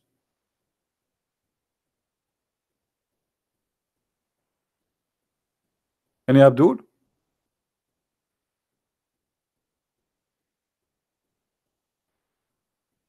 Anyone?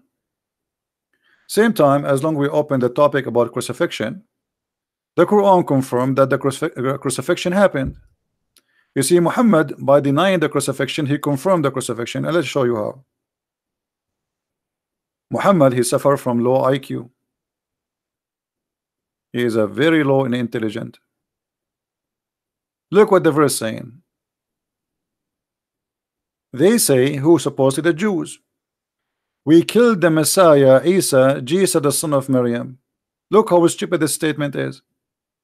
Guys, the Jews, they say we killed the Messiah. The Jews are waiting for the Messiah. How the Jews, they will say we killed the Messiah?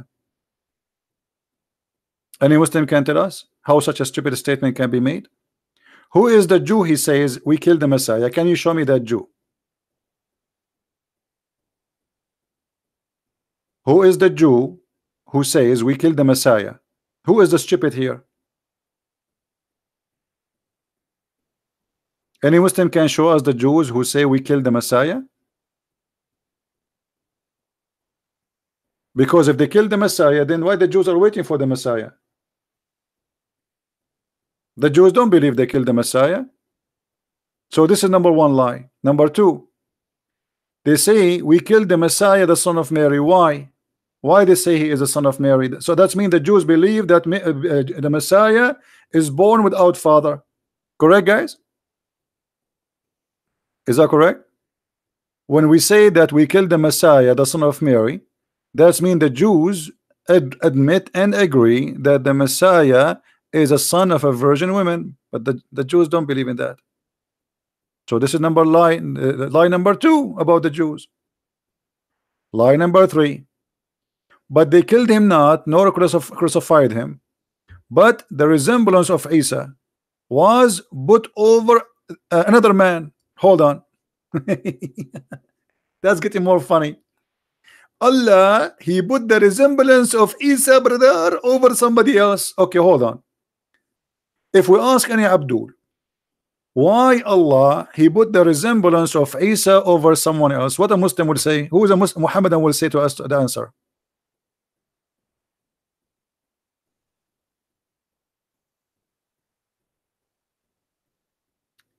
Sharia, I mean justice banned.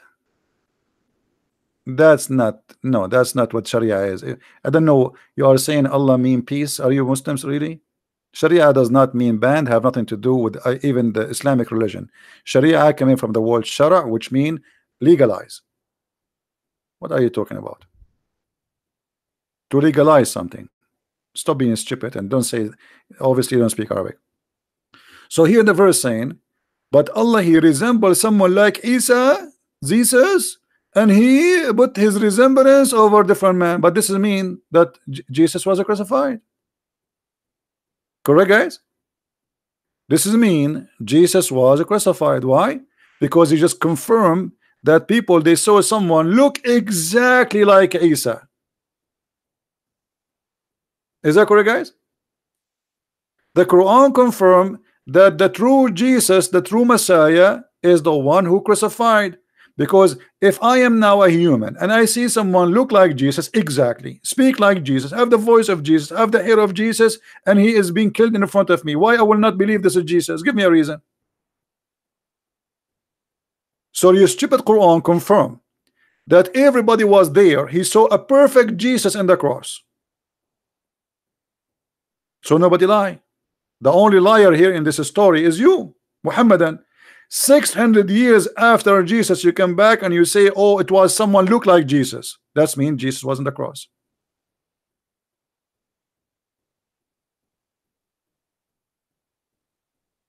This verse is not written in the Quran. This Abdul saying to me, this verse is not in the Quran. No, it's in the Quran. This is chapter 4, verse 157. Maybe you have Quran of Zakir Naik. That's why it's not there. Zakir Naik, he got his Quran from the flea market. The goat ate most of it. Any Muhammadan?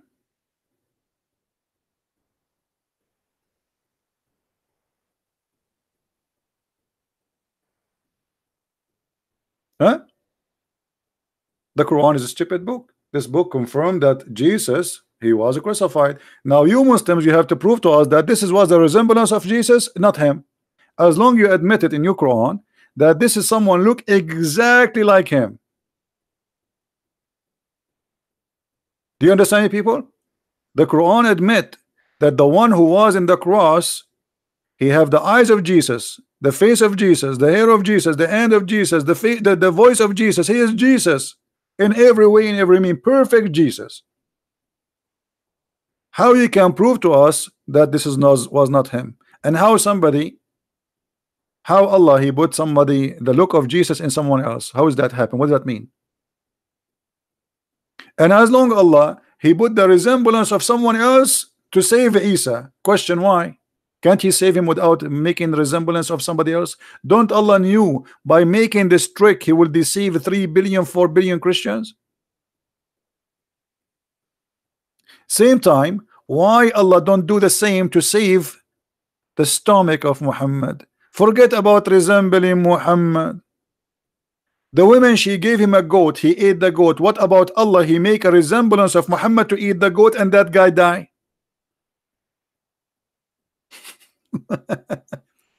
You know what I'm saying, guys?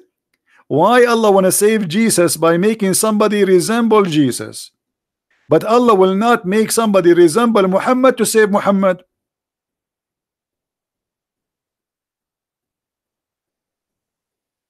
Any Abdul?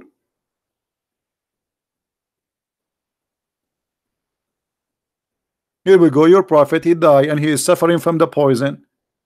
If Allah resembles someone look like Muhammad, he eat the goat, Muhammad will be laughing right now and say, hey, my feelings is fine, the guy who died is different one. Because Allah resembles someone look like me and he made him eat the goat. Do you see it?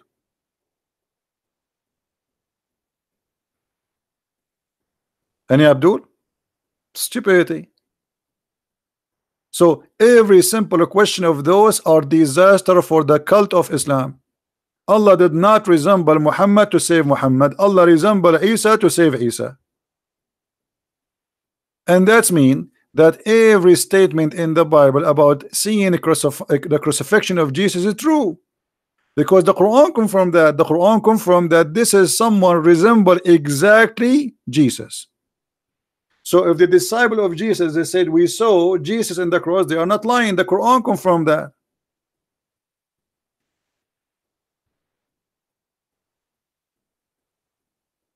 Any Muhammadan?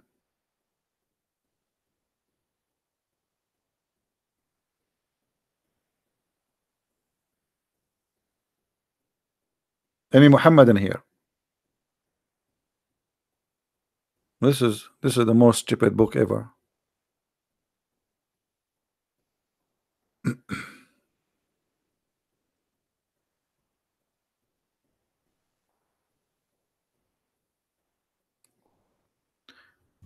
Until now, how many questions we ask about Islam? Zero answer. Why Allah he sent Adam in Sri Lanka? How Adam went all the way from Sri Lanka walking over the water coming to Mecca? Did Adam, brother, he built a ship by his own, brother? Why Adam landed in Sri Lanka and Eve landed in the Arabian Peninsula?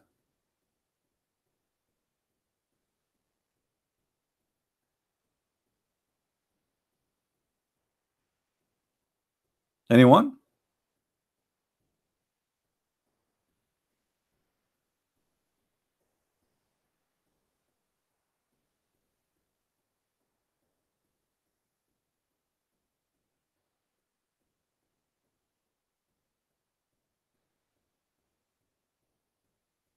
Any Abdul?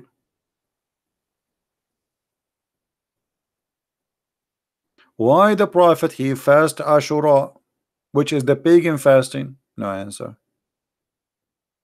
Why he switched to Ramadan? No answer. Allah told him to fast Ramadan. Why? Because the Quran came in the month of Ramadan, but the month of Ramadan is not a month. Just to show you how stupid the cult of Islam, guys. Where is the month of Ramadan? Which month is Ramadan? Anybody can tell me? Is Ramadan in July, or it's in August, or it's December, or January, or February, or March, or April, or May, or June? Where is the month of Ramadan? Let me show you the madness and the stupidity of this cult.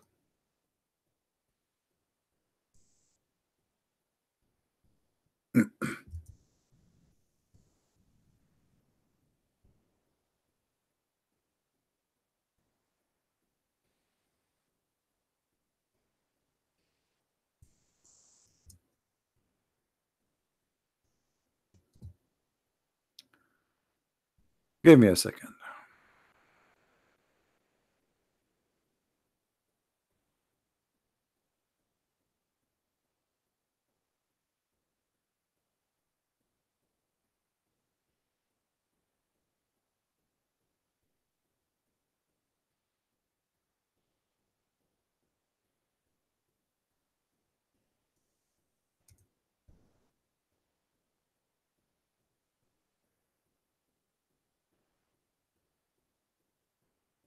All right.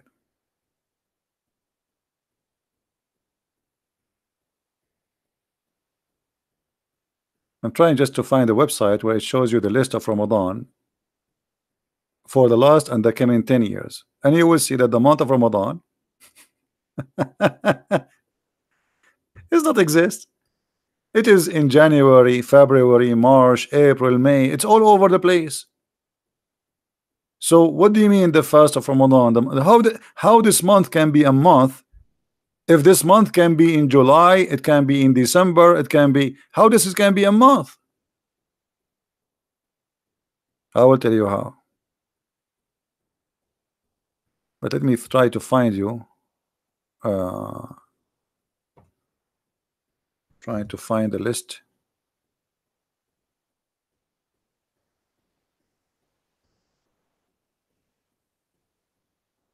What happened? I cannot find the website.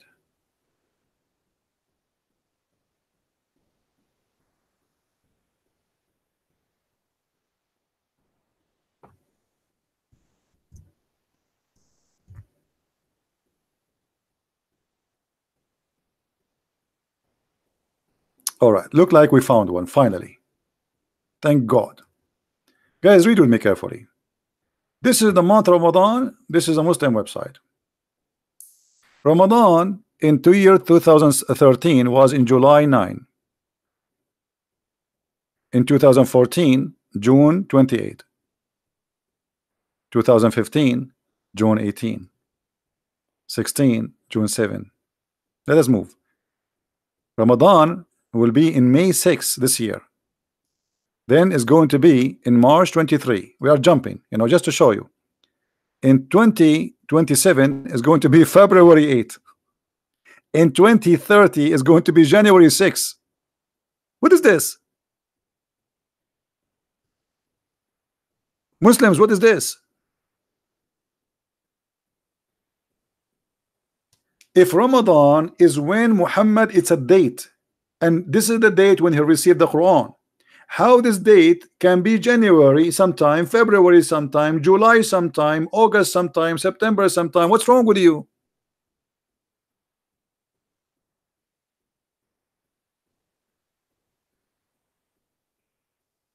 Anyone knows why? What happened?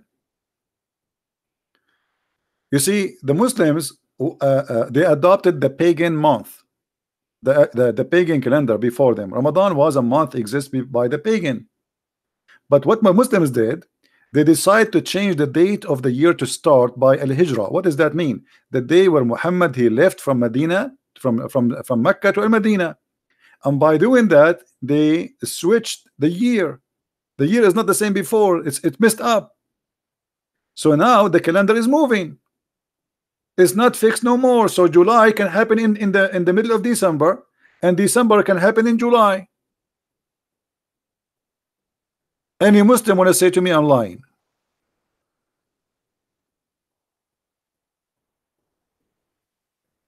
What is this?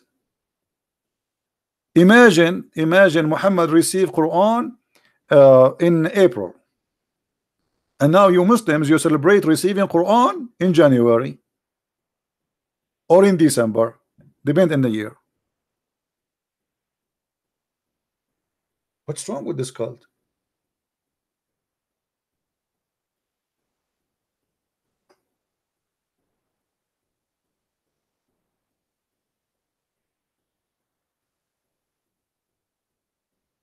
Anyone?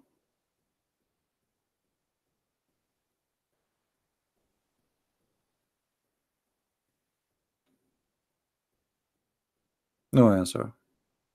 What a stupid cult. Okay, let us go to the Quran.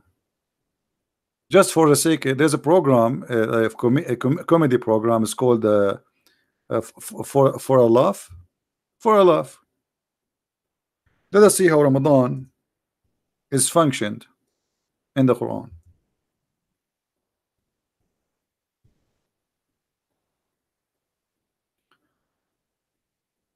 The Quran says in Arabic, شهر رمضان الذي أنزل فيه القرآن. Okay, translation: the month of Ramadan which was revealed the Quran. Where is the word month?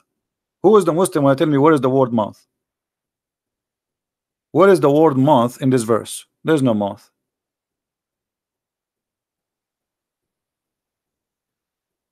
No, there's no month. The word shahr, you can go right now to the Hebrew, search for the word shahr. The word shahr is a word mean the moon. The moon. The moon of Ramadan, which was revealed the Quran. Muslims, how the moon of Ramadan is the where the Quran was revealed. In the Arabic language today, the word shahr mean the word shahr mean a month, but this is not the origin of it. The word shahr mean a moon. So the year for Allah is a 12 moon.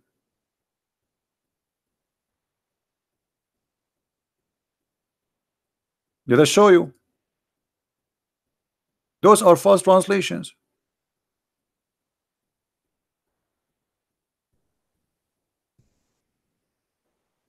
Hmm?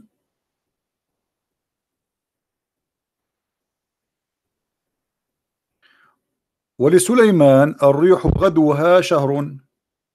For Sulaiman, the flying carpet can fly for a moon, not for a journey of a month. It mean a month, yes, because this is the cycle of the moon. But it says for a moon journey. A moon journey. The word month here is not true.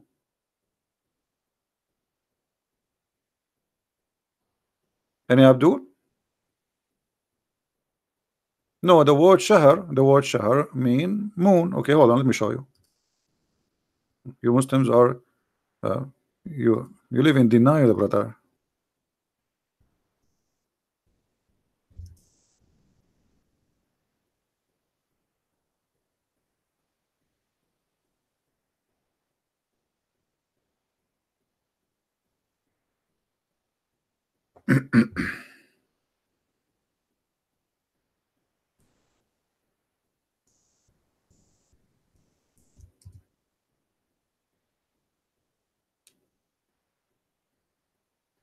Let us see.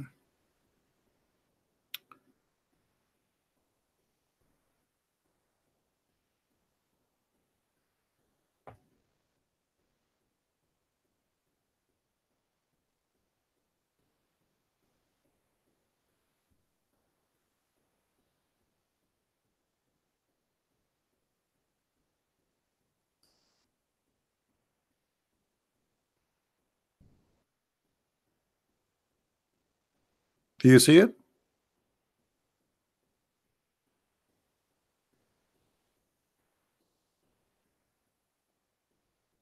Shahr. You can go to any Hebrew dictionary too, and you will find that the word shahr mean moon. Okay, so in the moon of Ramadan, you receive Quran, but the moon of Ramadan when? Is that in July? Why Ramadan this year in May? When Muhammad he received the Quran first time, and did Muhammad receive the Quran all of it in 1 month? That is very silly.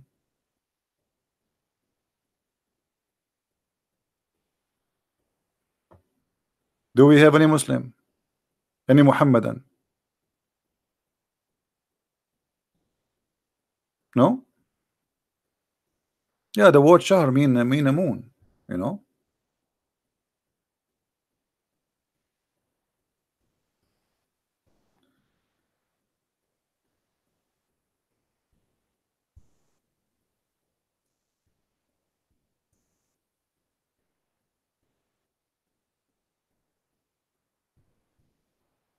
All right.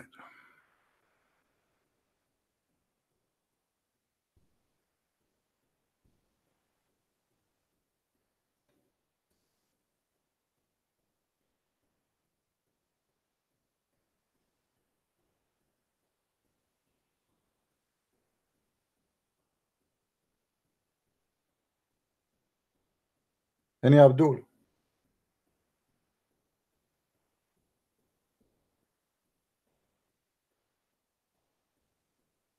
Nothing. They don't know what they are worshiping. They have no idea. That is a silly argument. Why it's a silly argument? If I say to you, you saw Ramadan, just let me show you who is a silly. If I say to you, we saw Trump in the month of Ramadan, but the month of Ramadan can come in July, can come in December, can come in May. Who is the silly here, Abdul? You are saying to me this is a silly argument? So what the point of saying to me in the month of Ramadan, if Ramadan can be anything?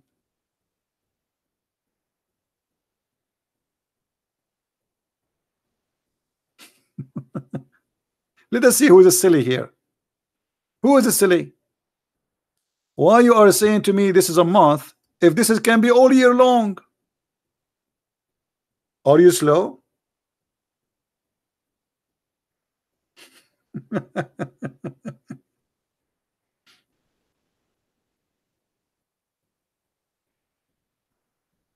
Do you understand me, guys? It is silly if you are low in the IQ. Imagine I'm going to celebrate my birthday, and my birthday is Ramadan 11. I want to celebrate my birthday according to the Islamic calendar. Ramadan, I am born in Ramadan 11, let us say. Okay, when is going to be? How my birthday is going to be sometime in June, sometime in December, sometime in October. Who is a silly here?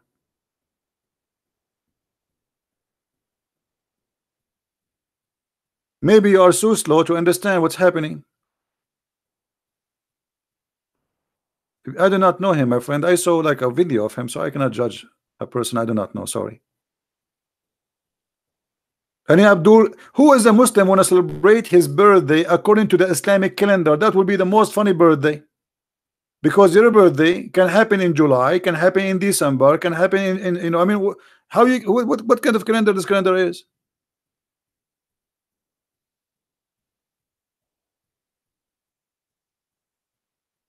Hello. What is the guy saying this is a silly argument? Is he still convinced that this is a silly argument?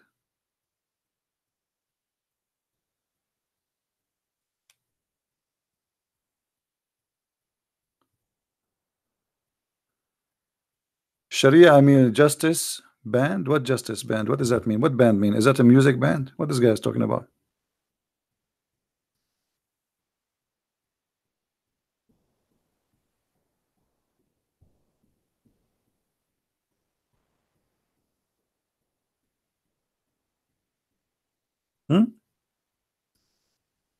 What Sharia? I mean justice band. Let me show you your Sharia. You want us to talk about justice? Let's see justice. Let us show you the justice, the stupidity of the justice of Islam.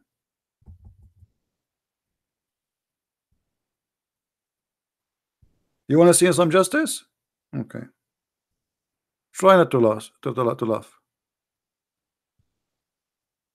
Here we go. This is justice. In the case of murder, brother, free for the free, slave for the slave, women for the women. Okay, what does that mean? If you kill my wife, I kill your wife. Is that justice? Where is Mr. Justice? Where is the Abdul? He keep talking about justice. I kill my wife, you kill my wife, I kill your wife. Is that justice? Now we have two victims. Where is the justice? What about you kill my wife, I kill you? Why I will kill his wife? Why somebody kill your wife, you kill his wife? What is justice? This is eye for an eye for Muhammad? This is how we understand eye for an eye? The foolish Muhammad, he heard that the Jews practice eye for an eye, and Muhammad is very smart. Okay, you kill my wife, I kill your wife.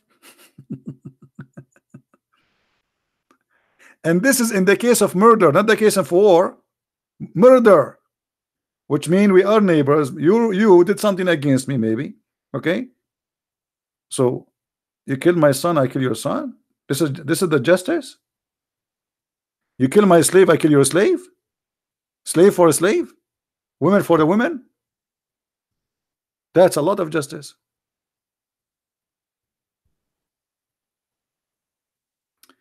Don't text me unless you are a Muslim. Otherwise, I'm going to block you. I'm blocking anyone who texts me. He don't say clearly I'm a Muslim.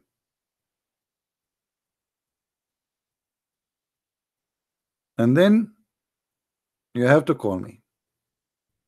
You keep texting me, I will block you. Any Abdul? Where is Justice?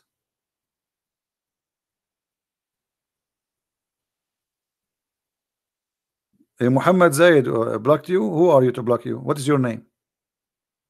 What is your name in Paltalk? You are the coward. Give me your name. I will call you. You are a coward. You did not. Did you text me?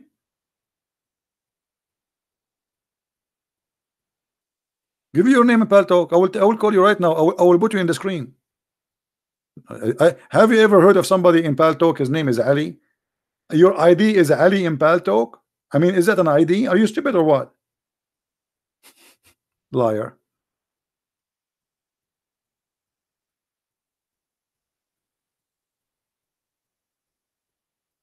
Yeah, I get that. I get that. Have you ever heard of an ID of somebody in a program have hundreds of thousands? His name is Ali. That is the most stupid statement ever.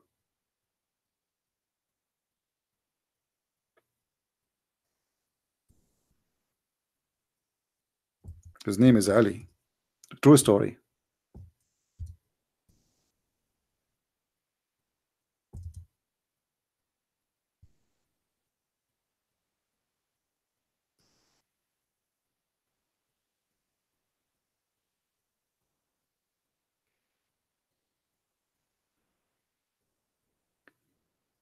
Any Abdul? His ID, wise man. Okay, this is wise man. Well, he did not say to me, I am a Muslim. He sent me a text. He says, hi. Hi, hello. It's me you are looking for. Okay, wise man, I'm going to text you. Hold on. Here we go. And I'm going to call you in front of everybody. Answer.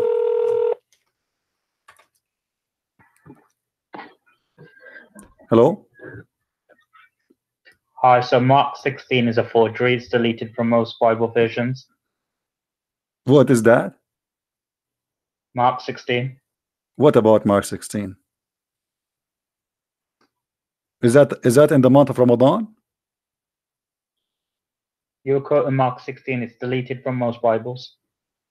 It's deleted from most Bibles. What happened? Is that verse eaten by the goat?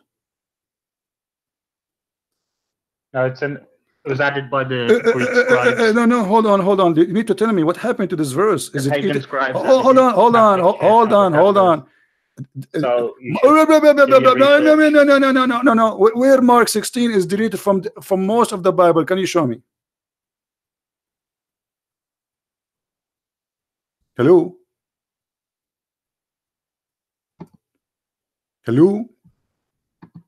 Yeah, it's not in the English Standard Version. Okay, this will mean that the translation is stupid like your prophet. So no, no, it's not deleted. Here we go. I will show everybody. Here we go. Here we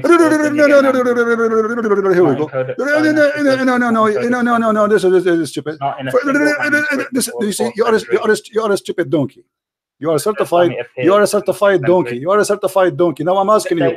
I'm asking you. I answered you, and I showed you that the verses in front of us, the Holy. Shut up. I answered you. You are a liar. Secondly, can you show me the book of Mark in the Quran?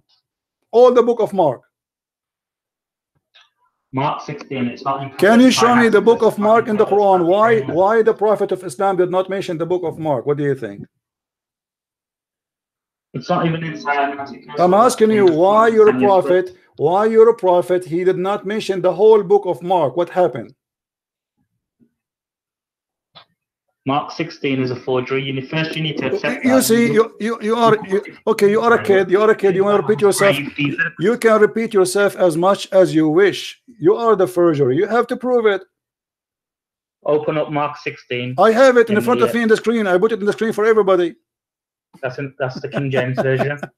It doesn't matter That's what the King version. James version. This is what the Bible says. Mark 16 is there. Put it in the English Abdul, Standard Version Abdul, or NIV or any. Here we go. I'm going to play it for you. Here we go. Listen carefully. Shut up. Shut up. Mark 16. Do you see? And when the Sabbath was past, You're an Mary idiot Magdalene. because Shut That up. verse- Shut up. Shut no, up. that verse- Listen carefully. Mark it's not in the 16. original. Shut up. Shut up. Shut up. It's been added. Mark Ask David 16. Wood. Mark 16 is a forgery. Abdul, you are the Verses 9 forgery. to 20. You are the forgery. Let me ask you. Let me ask you. Let me ask you. Okay. You see, I I can't see answered. it. You asked me a question. Why you Read it don't? in Why the you don't? NIV. Why I you can't don't? even see Listen, that listen, verse. listen, potato. Why you don't wanna? Why they wanna have a conversation? Why you just wanna repeat yourself over and over and over? Is that All what right, you let's want? have a proper conversation. Okay, I wanna ask you. There is a verses which is missing in the Quran, eaten by the goat. Do you think Mark 16 is one of them? There's no verses missing from the Quran. What do you mean? Here we go. I will show it in the front of you on the screen. Here we go. Go on. Okay.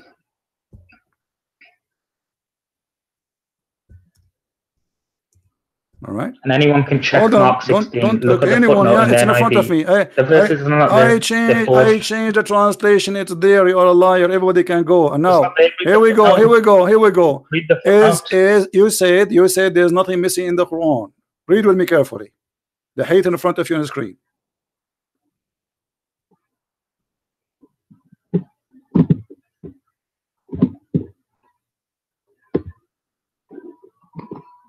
Yeah, that's abrogated. There's two types of abrogation. This is abrogated. So if- who is the one who abrogated this verse? Who is the one who abrogated this verse? The goat or Allah? That hadith doesn't have a strong chain of narration. No, this is Sahih. No, it doesn't have a strong chain of It is a strong chain of narration, and this is the book No, of it doesn't Ibn have a Majah. strong chain of And narration. here we go in front of you. It It's says one- this is a correct hadith. Stop lying. Stop lying. No, Okay, hold on. You just said From okay. Hold on. You don't on. have the original. Everybody heard you saying this verse is abrogated. So you agreed that there was a verse which is about stoning to death, correct? Yeah, Okay. And there's a verse about the breastfeeding for adult, correct? I don't know about breastfeeding for What do you adults. know? So you know about Mark, but you do not know about your religion? Because I studied Christianity. You study nothing. You are an idiot. Here we go. The verse in studied front of Mark us. 16 The before verse in according front to of us. You most textual are a critics. stupid liar. There's nobody believe in this. And now I'm asking you why the Nobody verse is. believes Hold what? on. Nobody Okay. believes Hold on. Mark Okay. 16 Okay. before Okay. Hold on. We will go with you. We'll go with you. Go with your lies. You agreed that the verse of stoning to death was there and it's abrogated. Did you say that? Yeah, Okay. What is the verse which abrogates this verse? it's in the Quran. Where? Is that in Mark 16? Now I can show you that verse. Okay, show it to me. Here we go. I'm waiting for you. I will give you 10 years. Fair I will enough. give you 20 years.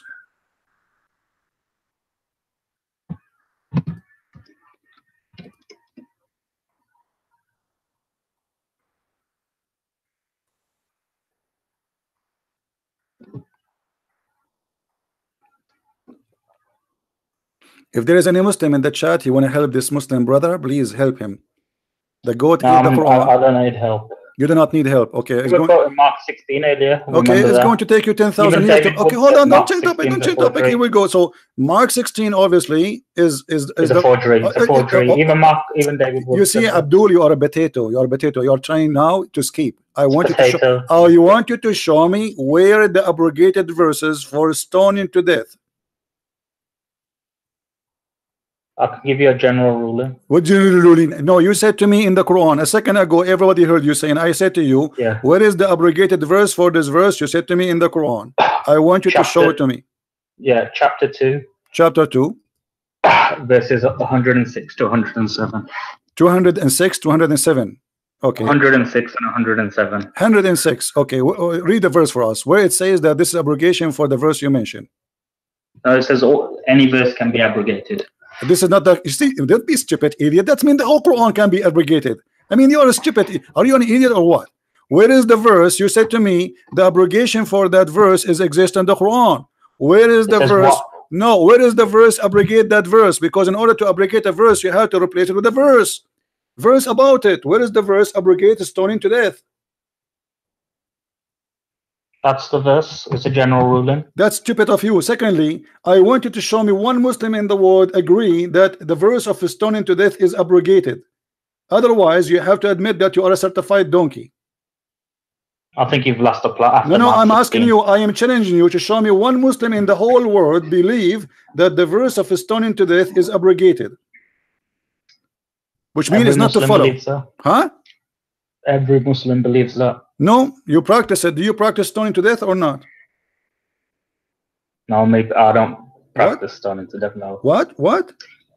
I don't practice stoning. Because no. you're a potato. I'm asking you, do Islam practice until now stoning to death according to Islam? Yes or no? Yes. Okay, so why they practice it if it's abrogated? Are you donkey or what? How you say to me it's abrogated and Islam practice it? Because the verse is abrogated, but not the ruling. The verse is abrogated. Okay, show me where the Quran says that the verse is abrogated. In 106 and 107. No, this verse doesn't say that. The verse says here, if Allah wants you to cause to forget the Quran, He will give you something better or similar. Did Allah give you something similar or better? Yeah. Where is the verse similar or better than the verse of stoning? Show me. Where in the whole Quran speak about stoning? Because it says something better or similar. Show me either better or show me either similar about stoning to death. The lashings. What? The lashings. No, that lashes is not abrogated. This one is still the same. This is that one. Stupid idiot. That one for single people. Stupid. You're a donkey. I think you've lost the plot. Stupid. You're Listen. stumbling. That verse. What are you getting angry for? That verse is a for single people who they are married. Stoning to death is for married people. Topic. Listen, Abdul. Listen. I'm asking David you. Wood said Mark 16 be honest with you. And you're saying he's lying. You are a donkey. Don't say David Wood. He says something. You are a liar. You are a donkey. I'm asking you. I'm asking you. It's on video. Listen. No problem. No problem. Right now. Listen. No Christian believe that this is a forgery. You are the forger like your prophet. I'm asking you now. According to everybody. Listen. According to every Muslim, who is the one who sent Mark 16? I'll show you David Wood. Who is the one who sent Mark 16 down? Is it Allah? I'm playing the video for you. No, don't play videos for me. You want to play video for me? 5. Yes, stupid idiot. You see, guys, when the Muslim they speak about something, they cannot handle the truth. If there's any translation, I can make now a translation and I take the whole chapter off. I can take the whole Bible off. That is a translation we don't accept. Even if the meaning is wrong, it's a translation made by a translator. If we show them now Muslim translation which quoting verses as an example, the translation of what is named this guy, the one who made number 19, what his name, guys? Anyone remember? The one who was killed in Arizona? The Muslim, they say we don't accept it. This translation is rejected by us. You see the hypocrite how they are? But we have many Quran, they don't match with the Quran. Even Uthman himself, he burned many Quran.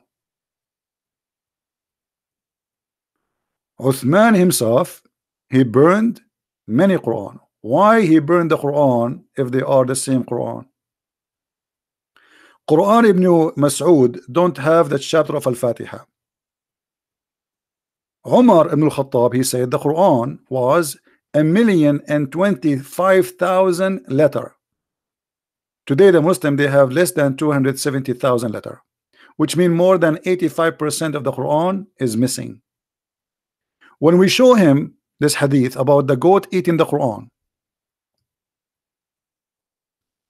look what he did in the beginning. He said this verse is abrogated. To have an abrogated verse, you have to replace it. And there's no Muslim belief. Actually, he said to us, it's abrogated as a verse, but not as a ruling. Not as a ruling. What the point of abrogating the verse? How the verse can be abrogated if you follow the ruling? And what the point? Why Allah don't want you to remember the verse? There is something wrong with it? Oh, what happened? They cannot find the verse in the Quran. but they remember the ruling, so they practice the ruling. That's exactly what happened. And here it says breastfeeding for adult. Where is the verse for breastfeeding for adult? Aisha, she explained what happened to the Quran. The goat ate it. The goat ate it. As simple as that.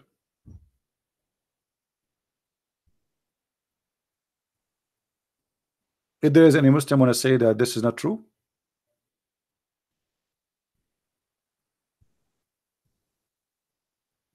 anyone?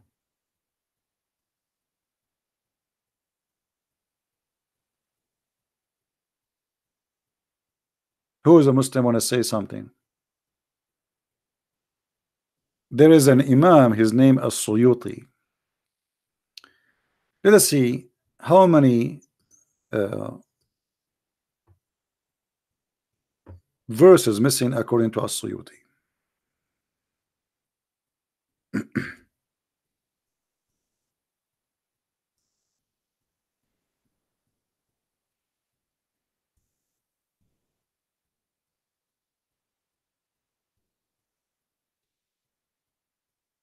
Read carefully with me. All those are by Imam As-Suyuti. He counted 57 count of corruption in the Quran, and he is a Muslim Sunni. 57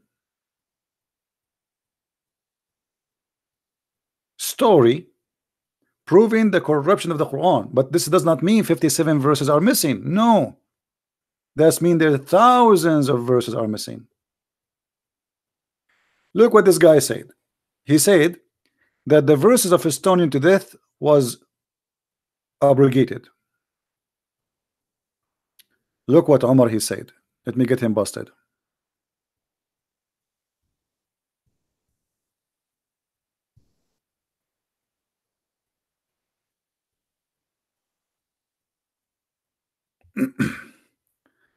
I hope he is listening and he will laugh at himself.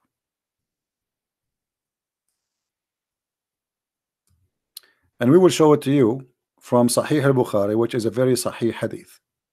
You're a liar. There's nobody believe that this verse is abrogated. Not by ruling and not by verse, but it's gone. It's missing. Look what Umar he said. I am afraid that after a long time has passed, people they may say, we do not find the verses of a rajam. The guy, does it say verses? Does it say verses or a verse? It says verses, right? That's mean there should be, we should have verses, not a verse, not one. Verses of a rajam. Rajam means stoning to death in the Holy Quran. And he is afraid that they may go astray from the obligation which Allah has revealed. Okay, if it is abrogated, why Umar he believe that he's afraid? And Allah abrogated. Is Umar correcting Allah? Is Allah stupid? Who is the one who will abrogate the Quran? It's Allah. Okay, if it's abrogated, then Umar, this is after the death of Muhammad. That's it. There's no change will happen. Muhammad is dead. No addition will come to the Quran. And yet Umar is afraid that people will not practice the death. Why? Because they cannot find the verses, not because it's abrogated, you liar.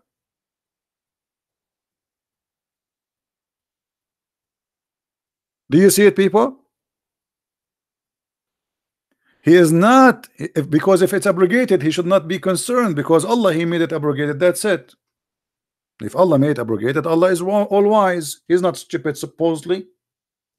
If Allah says I abrogated, that's it. Umar he cannot complain about Allah's decision. But Umar he is saying it clearly, we cannot find it. Umar said, I am afraid that after a long time has passed, people may say we did not find the verses of Ar-Rajm in the Holy Book. And he confirmed that it is verses, not one verse. So why you are lying, saying to me this verse is abrogated? What a big fat liar you are. If it's abrogated by Allah or the Prophet, no Muslim will complain and no Muslim will say I'm afraid.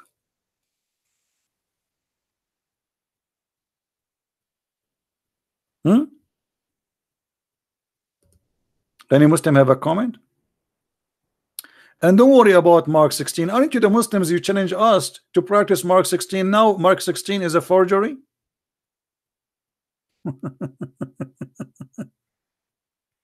And you know what?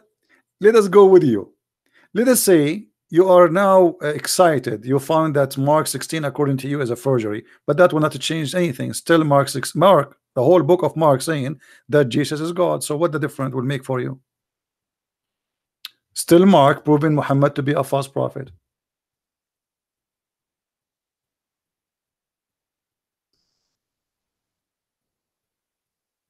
Any Abdul?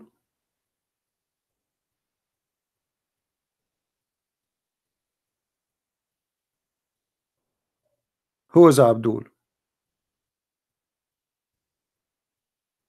And he said to us, a New Life Version does not have the Mark 16, correct? I never heard of this translation before, but here we go.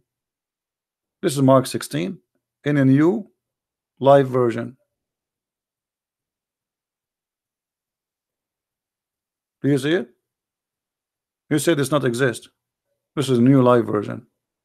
And by the way, this is just a translation. There's many translators. So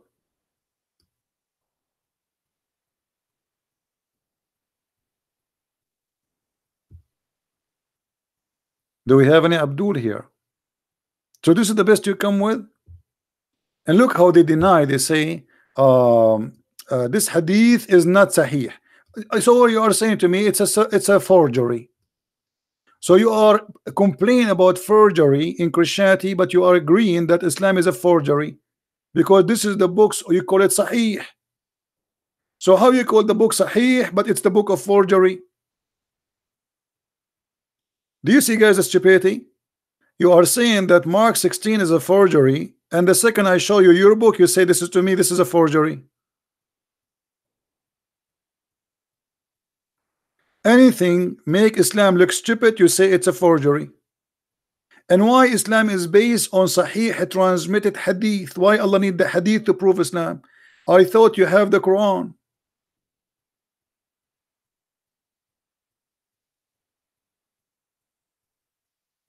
Why you need the hadith? Even your prophet, he said, don't write hadith. This to show you how stupid Islam is.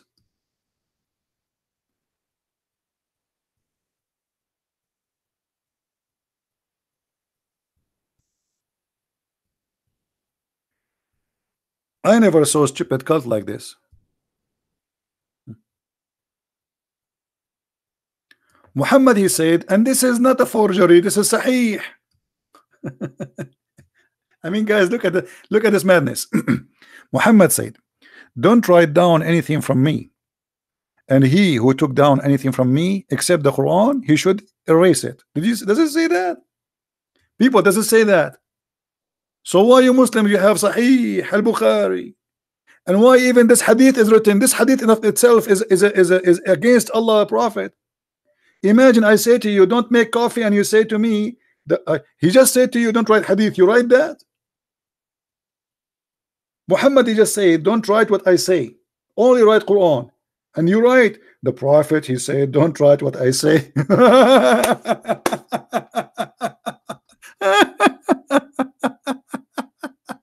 Unbelievable. The religion of the most low IQ ever. Your prophet just told you don't write the hadith. You are writing the hadith, saying the prophet says don't write the hadith. What's wrong with you? He just said to you don't write that. You write it down.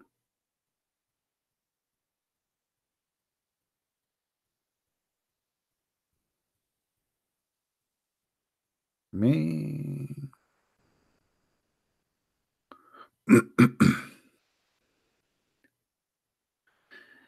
Can you share good proof that the moon was okay? Let me you're asking me to find more reference. Okay, give me a second. Hold on.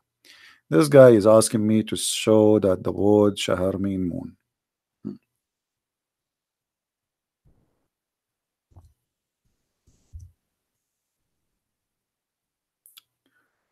All right.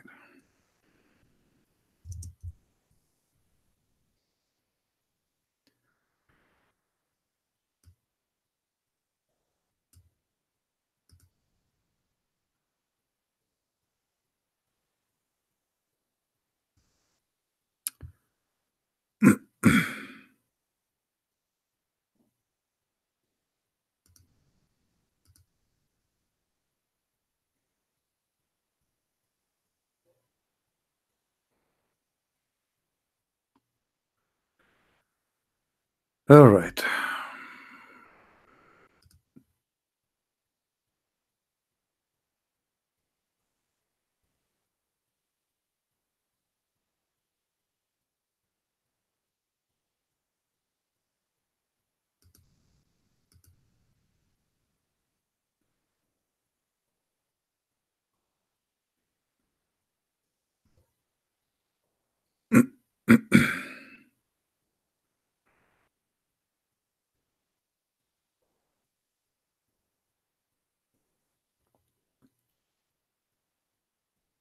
Well, I'm trying just to find an official website, not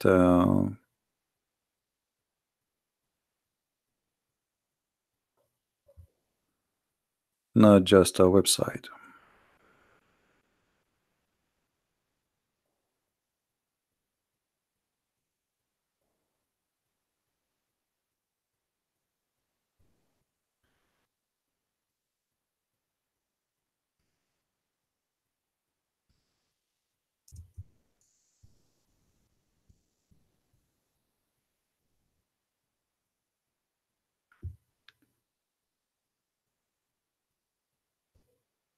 I found a website, but I want to show you something official,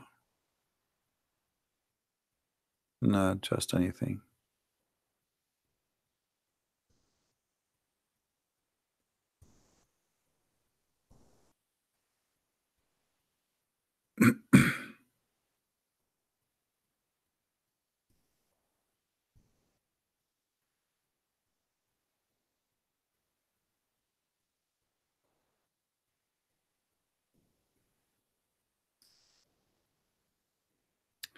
All right, there's many. I mean, you can search yourself, but here we go. Like, I mean, there's tons of website. This is the meaning of this is from the Hebrew, the origin of it.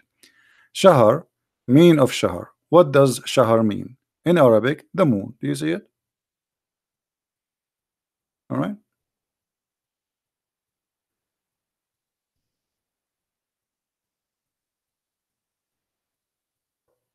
Do you see it?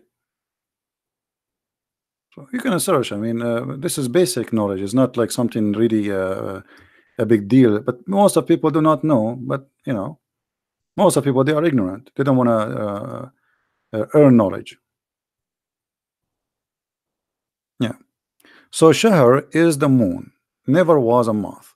But by time, because the moon practice became Islam, Islam is trying to copy the Jews. You know, the Jews, they use the moon for their calendar too. So Muhammad is copying the Jews. He copied the Jews, and by doing that, he copied whatever the Jews they have. And the word Shahr is the moon. So the Quran says, "Whoever of you witness the moon of Ramadan," not the month of Ramadan. How you can witness a moon? How you can witness a month? Let us go back. To witness a moon, eyesight the moon, not only witness, actually.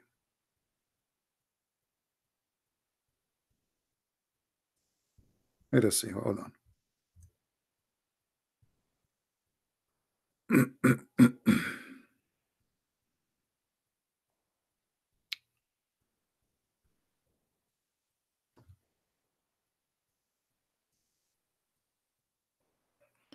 Sometimes you might be confused because the Muslim translation is kind of confusing. Okay, do you see here what it says even in the Muslim translation?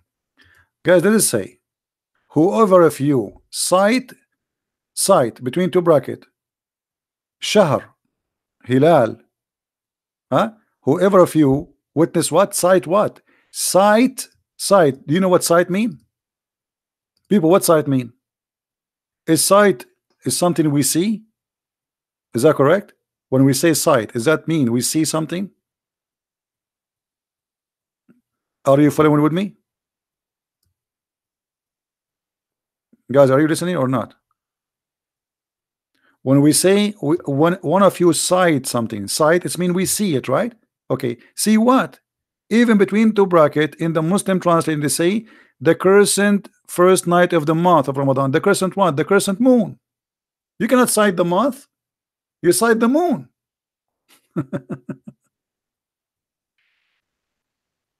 Trust me, I never say something to you is not true. I will never. You see, if I don't know, I will not open my mouth. Like, because a foolish man is somebody speak about something you do not know. If I say something, I stand by it. All right. So shahr never was a word mean month. And look here how the false translation exposes itself. How here you say the month of Ramadan, and here you say cite the crescent moon, but it's the same word.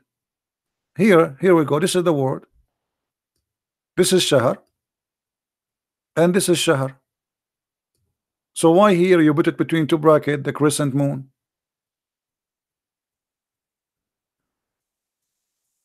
You see it? So Ramadan is not a month, it's a moon. Whoever of you witness sight the moon of Ramadan, the Muslim, they believe that Ramadan is a moon, and that is the moon of Ramadan. So when you sight the moon of Ramadan, which is the crescent moon, and here you need to ask yourself, why the crescent moon? Why it have to be the crescent moon? What about seeing the moon? Any Muslim knows?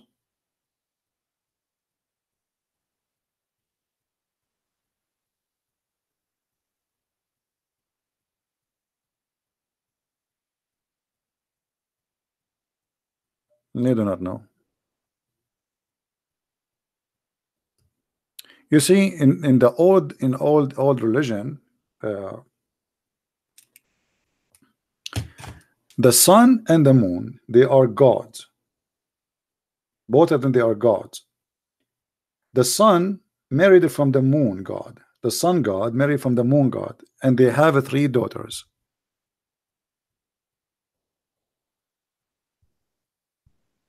You remember their names, right? Allat and Al-Uzza and Manat. Chapter 53, verse number 19 and 20. Al-Lat, and we explained to you before, the word Al does not mean the, in this case it's mean God. Al in the old Aramaic and Hebrew, it is a word mean God. So you put Al before. Now the word Al in the new Hebrew transformed to be El. So instead of Al in the Hebrew today, we have El, Emmanuel, Elohim. Okay? El. So Al, the same word Al became El. So in the old Hebrew, it was Israel, not Israel. It was Mikael, not Mikael. All right? Now, Al is an Aramaic word which is God. Have nothing to do with any God, any God. You put it in the front of anything, you make it God. So, Al-Lat, God Lat. Al-Uzza, God Uzza. Makes sense, right? Those are goddess, female. They are the daughters of Allah.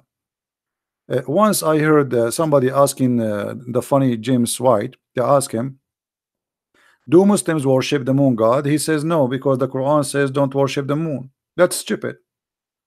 Because the Muslims, you know, the moon god worship is not worshiping the moon, is worshiping the moon god, which is the God who in control of this moon. What people they see, this is why we see here in the other verses say the crescent moon.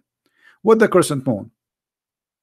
The crescent moon present another God which is known in the Quran and even known in the Bible. Anyone remember what the name? Let us see how many of you will remember. The God which is God of fertility. What his name?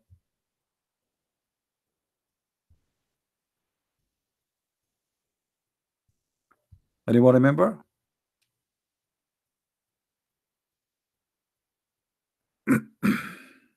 Baal. Thank you. Baal is just another name for the moon god. Chapter 37, verse number 125, it says, you will call upon Baal, and you forsake the best of the Creator. The stupid Muhammad do not know that Baal is just another name for other nation for the same God, the god of fertility. So the crescent moon, supposedly, that when the moon god Baal, he show his horn because he is the male and now he's having sex. This is why the Arab, when they have the crescent moon, they start all their activities, which is about like, let us have sex, because now the god of fertility, he will make the women have a child. If you go in the black stone, you will see that the black stone made in the shape of a vagina. Why it was made in the shape of a vagina? Why it's not made in shape of something else? Let us go to the black stone. Hold on.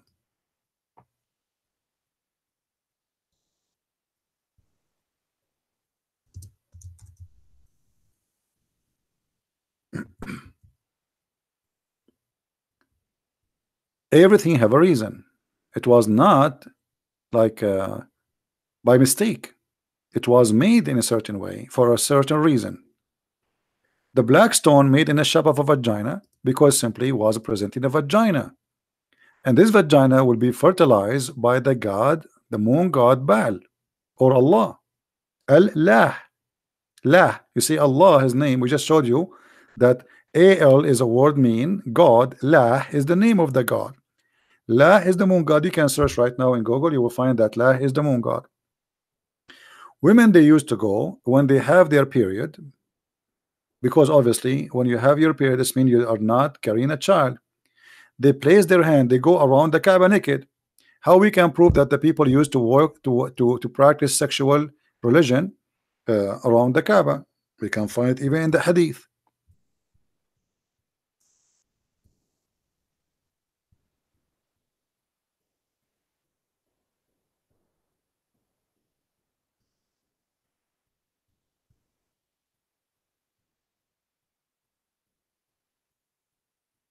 Let us see.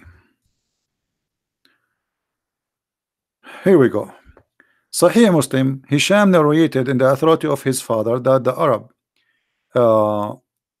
with the exception of the Hamas, who were Quraysh and their descendant, go and circumcise around the house naked. Do you see it says naked? Did you ask yourself why they go naked? What is the religion? What is the religion was a practice in around the Kaaba which required you to be naked?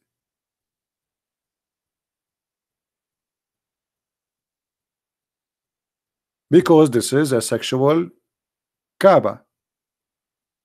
The moon god Baal, the fertilized god, he is going to fertilize your vagina. So they made a black stone in the shape of a vagina. And then the women, and by the way, everything I'm saying to you is coming from Islamic books. You remember? We showed you. This is coming. Why the black stone became black? Because of the blood of the women period. Women, they place their hand in their vagina, and then they put their hand inside the black stone. And then the man after that, he come and he wrap his penis inside the black stone, praying to Allah to make the women carry their seeds. This is the black stone. It is totally a vagina.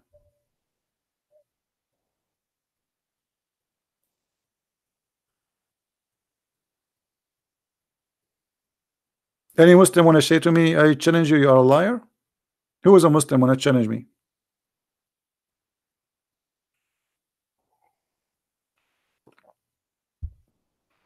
What was the religion practice around the black stone, around the Kaaba, where it's required to take off your clothes naked? Women.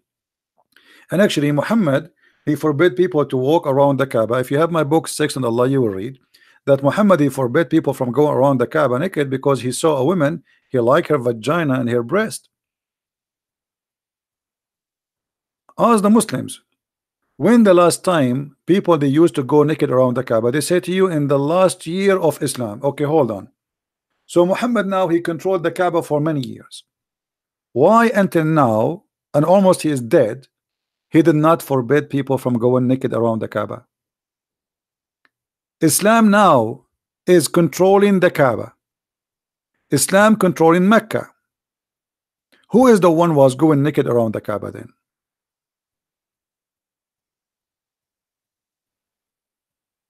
And why Muhammad did not forbid it? Allah have time to tell us don't eat pork. Where is the verse in the Quran that says don't go around the Kaaba naked? Why Allah don't mention that? You know what I mean, guys? Isn't it this is very important for Allah to mention? If Allah is a true God and the Quran is from Allah, which one is important to say to us in the Quran? You can eat at home, like we see in chapter 24, verse number 61, which is extremely stupid, or to say don't go naked around the Kaaba. So Allah have time to tell us there's no sin on you to eat alone. You can eat in your father home, you can eat in your mother home, but He don't have one verse saying to Muhammad, hey Muhammad, tell those people to stop doing that. They are going around my house totally naked. Why Muhammad never received any statement from his God saying don't ever do that? There's no restriction on blind, no restriction on lame, no restriction on the sick, nor on yourself. If you eat in your houses, look at the wisdom. That is hilarious. That's God. The one who's talking here is God.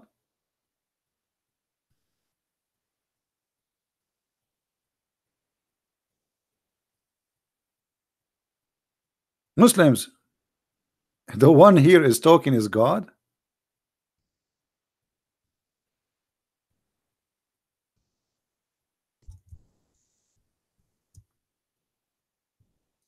What is that? And He have no time to say to Muhammad, don't let people go around the Kaaba naked. This is God.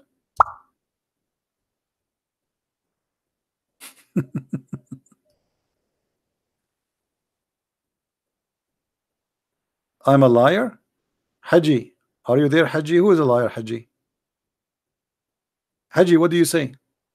Why the people used to go around the Kaaba naked, Mr. Haji? Who is a Muslim will tell us what was the religion practice around the Kaaba by the Arab? Require them to take off their clothes totally naked. What is that religion? Nakedness always involves sexuality. When we say naked, we mean naked, literally naked, nude. You see, guys, it says here clearly, even in the Muslim translation, in the state of nudity. Do you see that?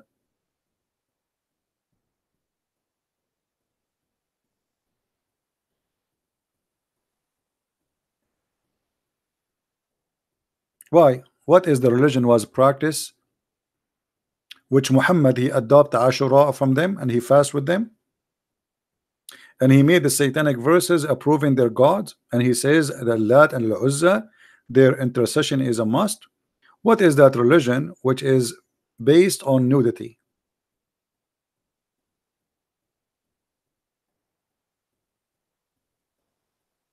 Anyone knows?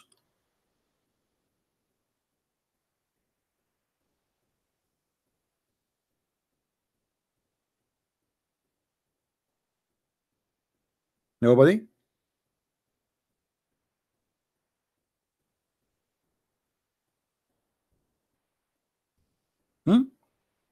What is this religion?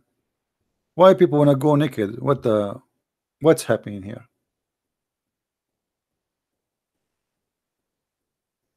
What exactly the practice? By the way, the naked here are not only men and women. Party. Man, if Muhammad he keep doing that, the Hajj will be very, very popular. You see, you have nude beach in the year 2019 in Europe. They have it before you, the Arab, long time ago.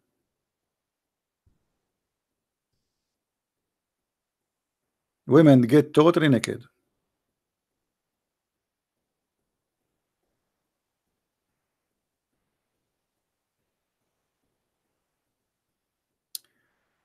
Ashura is the same day as Yom of Kippur, 10th of Tishri. Muhammad took it from the Jewish. Actually, there's a hadith that says that Muhammad he saw people fasting in the day of Ashura. And he saw the Jews, and he said to the Jews, what is this? What is this? He said, this is the day where Moses, he crossed the sea. We fasted. Muhammad, he says, we are more close to Moses from you, and he start practicing Ashura. For the one is talking about Ashura.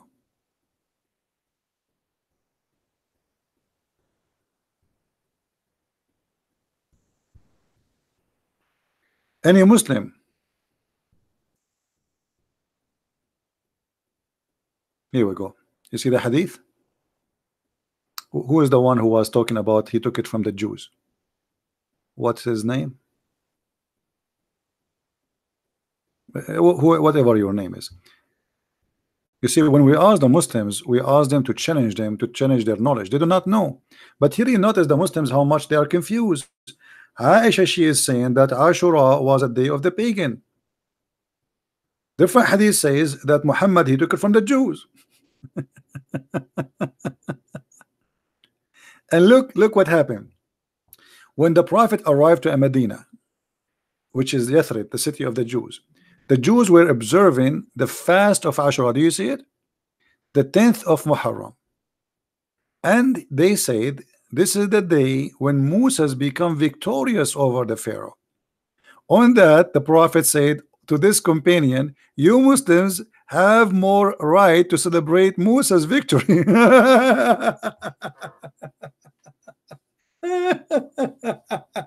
So it was not Allah who ordered him. Muhammad here clearly is copying the Jews.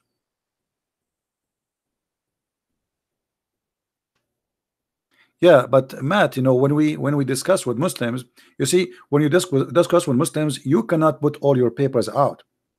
You freak them out. You have to play like a game. It's a game. Muslims they are not honest. First of all, they play games. So if you say to them this hadith now, you know, you kill the game. If you say it from the beginning, it's like playing cards with the Muslims. Don't show all your cards. Let them say, let them defend, and the more they defend, the more they are in trouble. So if you think I do not know about it, this is my book actually. If you read my books, so Muhammad, obviously he's a copy. He's copying the pagan. He's copying the Jews. Okay, so now he saw the Jews fasting that day, and he take it. What if this day is wrong? Right? What if the Jews are liars? What if this is the wrong date? And then how Muhammad, he said later, if you fast this day, is going to erase your sin for a year.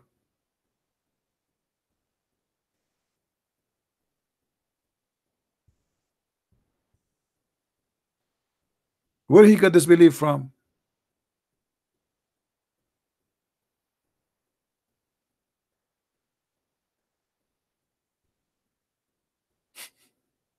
This guy is just fabricating religion. He's just making things up. He's not a prophet. He saw the Jews have been fasting, the Christian have fasting, everybody have fasting. He don't have fasting. Now we have to have fasting. We are making a new religion now, supposedly. So we copy them. As simple as that. Let me show you another hadith which is very funny.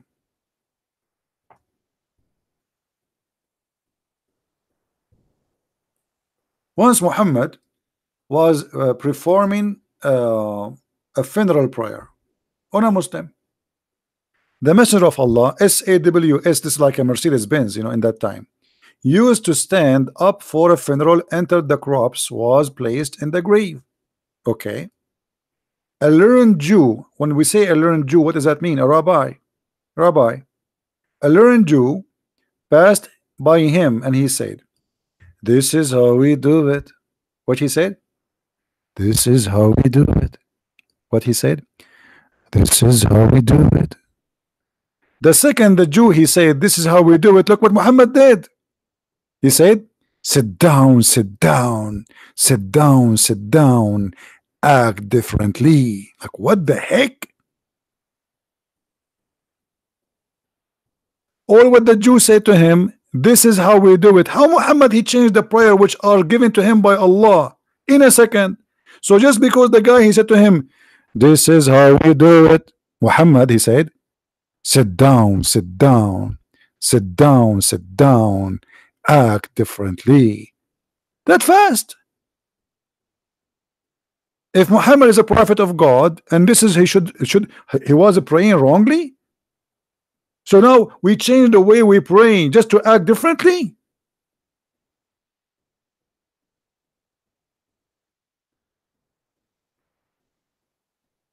I wish I can pray for you. There's a song, it's called "This Is How We Do It." So all with the Jewish guy, he said to him, "This is how we do it." And now Muhammad, because Muhammad here, he felt if he get busted. You see the point? When the rabbi said to him, "This is how we do it," Muhammad, oh, they knew I'm copying them. Oh boy, they knew it. I have to act differently. Sit down, act differently. He got busted. If Muhammad, he claimed that he is coming from the same God of the Jews, well, he can say, well, this is the correct way anyway, because we worship the same God, correct, guys? If I am praying the same as somebody else worship the same God, so why I need to change it, act differently? And how you can change it? Who allow you to change it? Are you saying to me that you were praying wrongly? Are you saying to me you perform a prayer which is fake? Otherwise, how you can change it if Allah told him how to pray?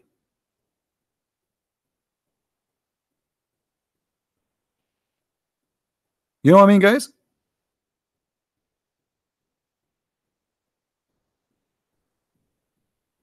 Imagine Jesus was teaching them how to pray, and he said to them, say like this, "Our Father art of heaven." And then a Jew, rabbi Jew, he said to Jesus, "This is how we do it." And then Jesus said to them, "Act differently. Let us not to pray like this no more." That can't be true. This is how you find who is a false prophet, who is a real prophet. If Muhammad is a real prophet, he should be sure that, okay, this is the right way to pray anyway. You do it differently or not, that doesn't matter.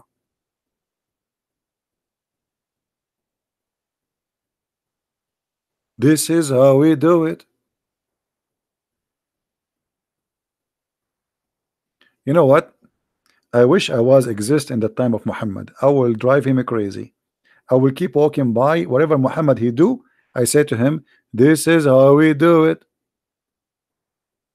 And then Muhammad, he have to act differently. As an example, Muhammad, he eat from his mouth. I will say to him, "This is how we do it." Muhammad now he cannot eat from his mouth no more, because this is how we do it. He have to eat from different place. Muhammad, he see by his eyes. I will say to him, "This is how we do it." Muhammad now he have to use his ears. He cannot see by his eyes no more. Muhammad, he sit down. I will say to him, "This is how we do it." Muhammad will never sit down. He will stand up. He will sleep standing. Well, what is that? We just say to him, "This is how we do it," and now he change it.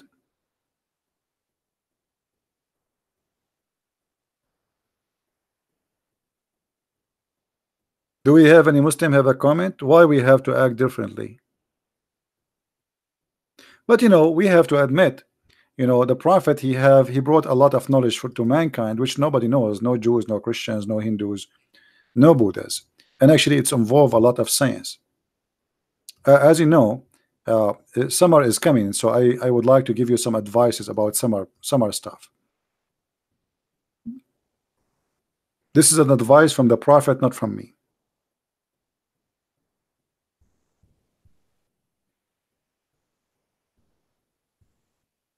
All right.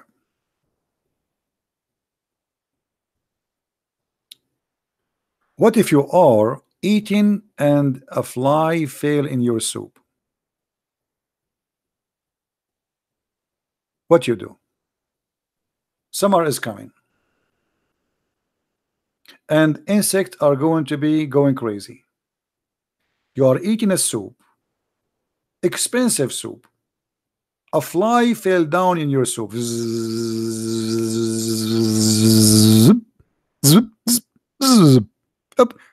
The fly fell down in your soup. because the fly getting hot. I think she think this is a swimming pool or something. And now the fly have bacteria and viruses, brother. So how we can, I mean, we cannot throw the soup. So what we do, the prophet, because he is a genius and Allah taught him something nobody knows, he said to the Muslims, dip it, dip it, dip it, this is how we do it, dip it, dip it, dip it. This is, I want a Muslim to practice this. I want a Muslim to make a video live and the fly fell down in his soup and dip it, dip it, dip it. This is how, and then after that you drink the soup.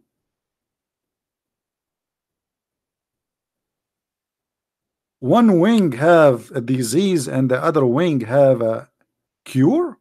Are you sure? In the wing, brother. Actually, there is a video. There is a video. Yes, the moons. We will go back to the moon. The crescent moon is symbolic of Islam because of that reason. One of the reasons is they are just copying the moon god practice before. But let's go here. There's a video made by a Muslim from Egypt, I believe. I think he is Egyptian. Let me see if I can find the video. This guy in this video, he said that, brother, the enemy of Allah, the Catholic Church, brother, they hire 2 German scientists from Germany. To what? 2 German.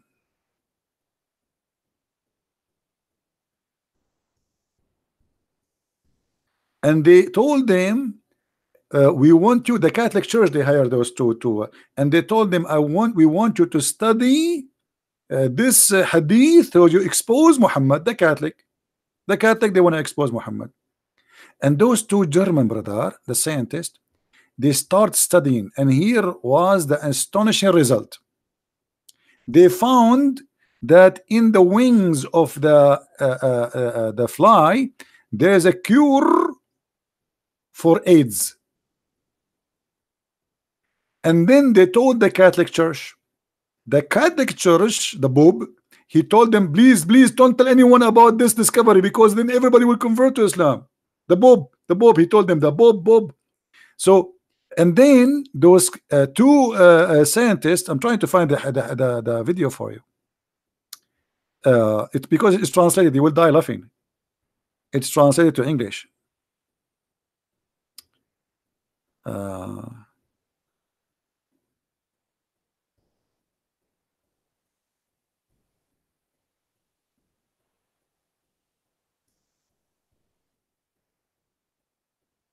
Let us see. Anyway, like after they discovered that, those 2 scientists, they sold the secret to a company. It's called Bayer in Germany, and they made medicine for AIDS from it, and they sell every bill for $500, brother. From the wings of the brother, the fly, the right wing. I don't know if you guys can search for it. I'm trying. It should be there. It's in the memory. You know this project called Memory TV. I'm trying to find it. It's very funny, hilarious.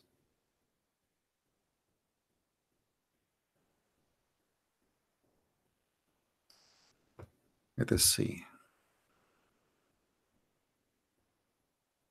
Maybe I'm pronouncing the name of the Memory TV wrongly. Memory TV. How you guys, do you know the name of this Memory TV? Okay, this is how it's okay, hold on. Maybe I'm pronouncing it wrong.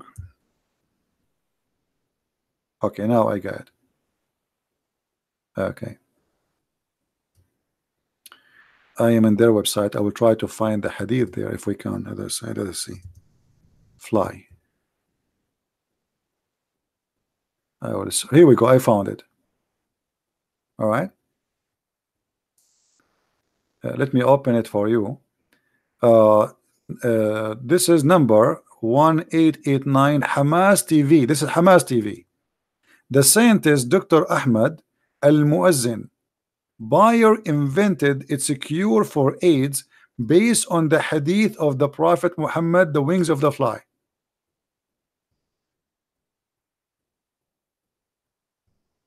Brother, anyway, I'm going to delete my videos anyway.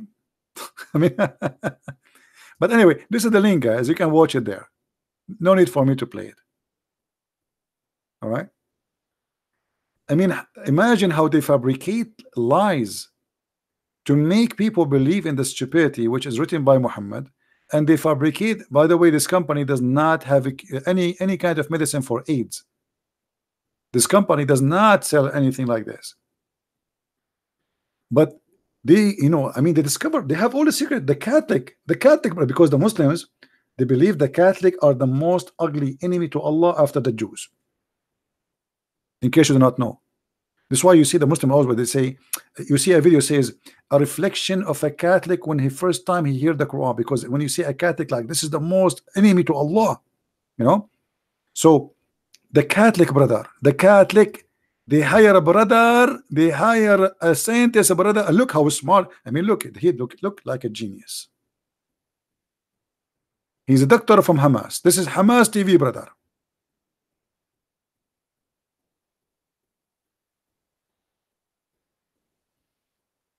And this is the title.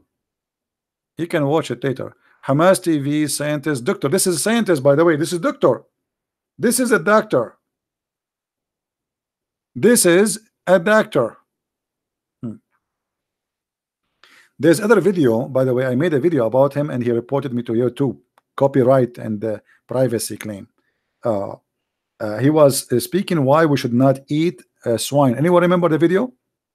Why we should not eat pigs? Who remember? Let me see if I can find you the other video. Anyway, this guy, he made the video why we should not eat pigs, and he come with the he's trying to prove to us that we should not eat pigs. Why? He said because if you eat a pig, you are eating a Jew, because Allah, he cursed them, he made them pigs. And he wanted to prove to us that pigs are dirty. He says they are the only animals they have sex with their mother. Let's see if I can find you why we cannot eat swine.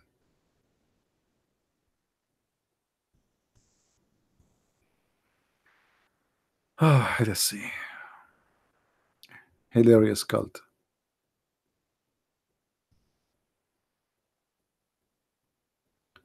When stupidity become a religion, what you can do?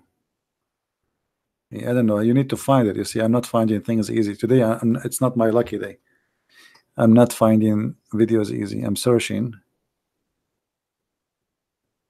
but I cannot find it. Hey, by the way, guys, don't forget, if you speak Spanish, tell your friend about our new book in Spanish. This is a translation for the Deception of Allah. I cannot find it.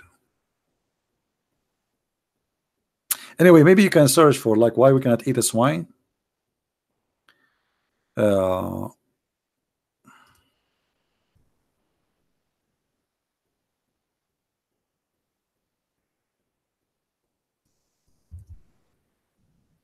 Let me try again.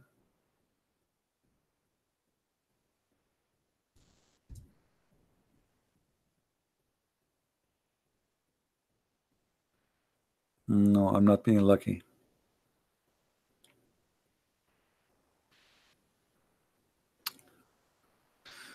Anyway, guys, I think we have enough for today. We are here for many hours. By the way, I'm not going to keep this video because it's not really important much. There's a video I made a few days ago, and only a few of you downloaded. I made a comment down in the comment section. It's about marrying a Muslim. I encourage you, all of you, to download this video. It's extremely important. Please download this video. Let me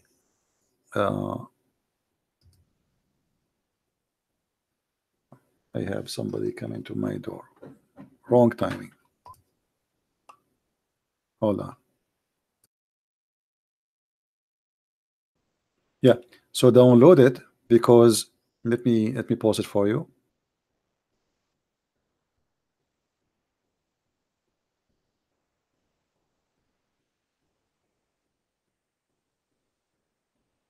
People want to come to your door to sell your stuff, and because I'm very rich, I will buy.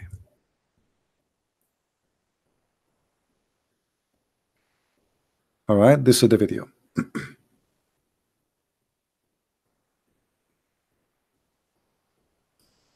Is my voice clear, guys?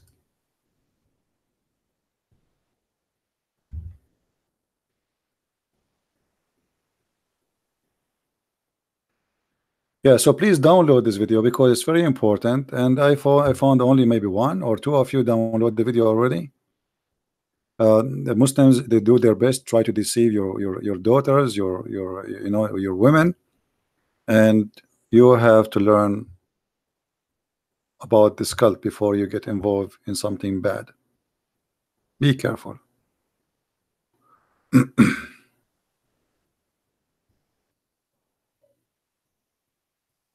Why I'm taking my videos off?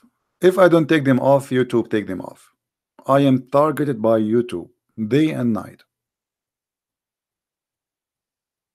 So if you want my YouTube, you need to download them immediately. Otherwise, I have no choice but to take them. The Sharia YouTube, the Sharia department of YouTube, they always target my channel. So I don't keep my videos. All right. So you need to support me by downloading my videos. Anything I do, anything I say, they don't agree with me. Otherwise, I should have like now thousands of videos on my channel, which will bring a lot of people to subscribe to, right? Why you want to make a video and take it off? But we have no choice. Those liberals, they are siding with the Sharia law cult. Oh yeah, the Muslim, they sponsor the YouTube sponsor Muslims. Go and see how many videos against me, hate, calling names. Even the other day, there's a guy, he asking the Muslims to go and report David Wood, and he said word by word, this is how you can harm him. It's a hate teaching crime. Actually, David Wood, he should report him to the police. He said it clearly, this is how you can harm him, and his video is there. Right?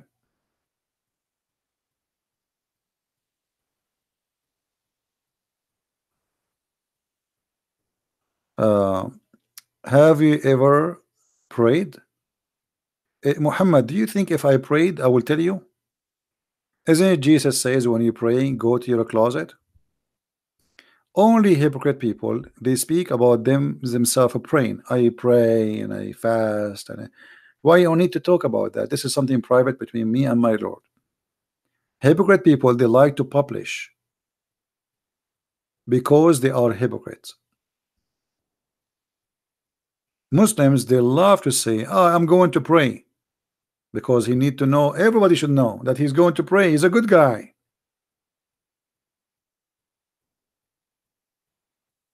Right? We don't do that. I pray, I don't pray, none of your business.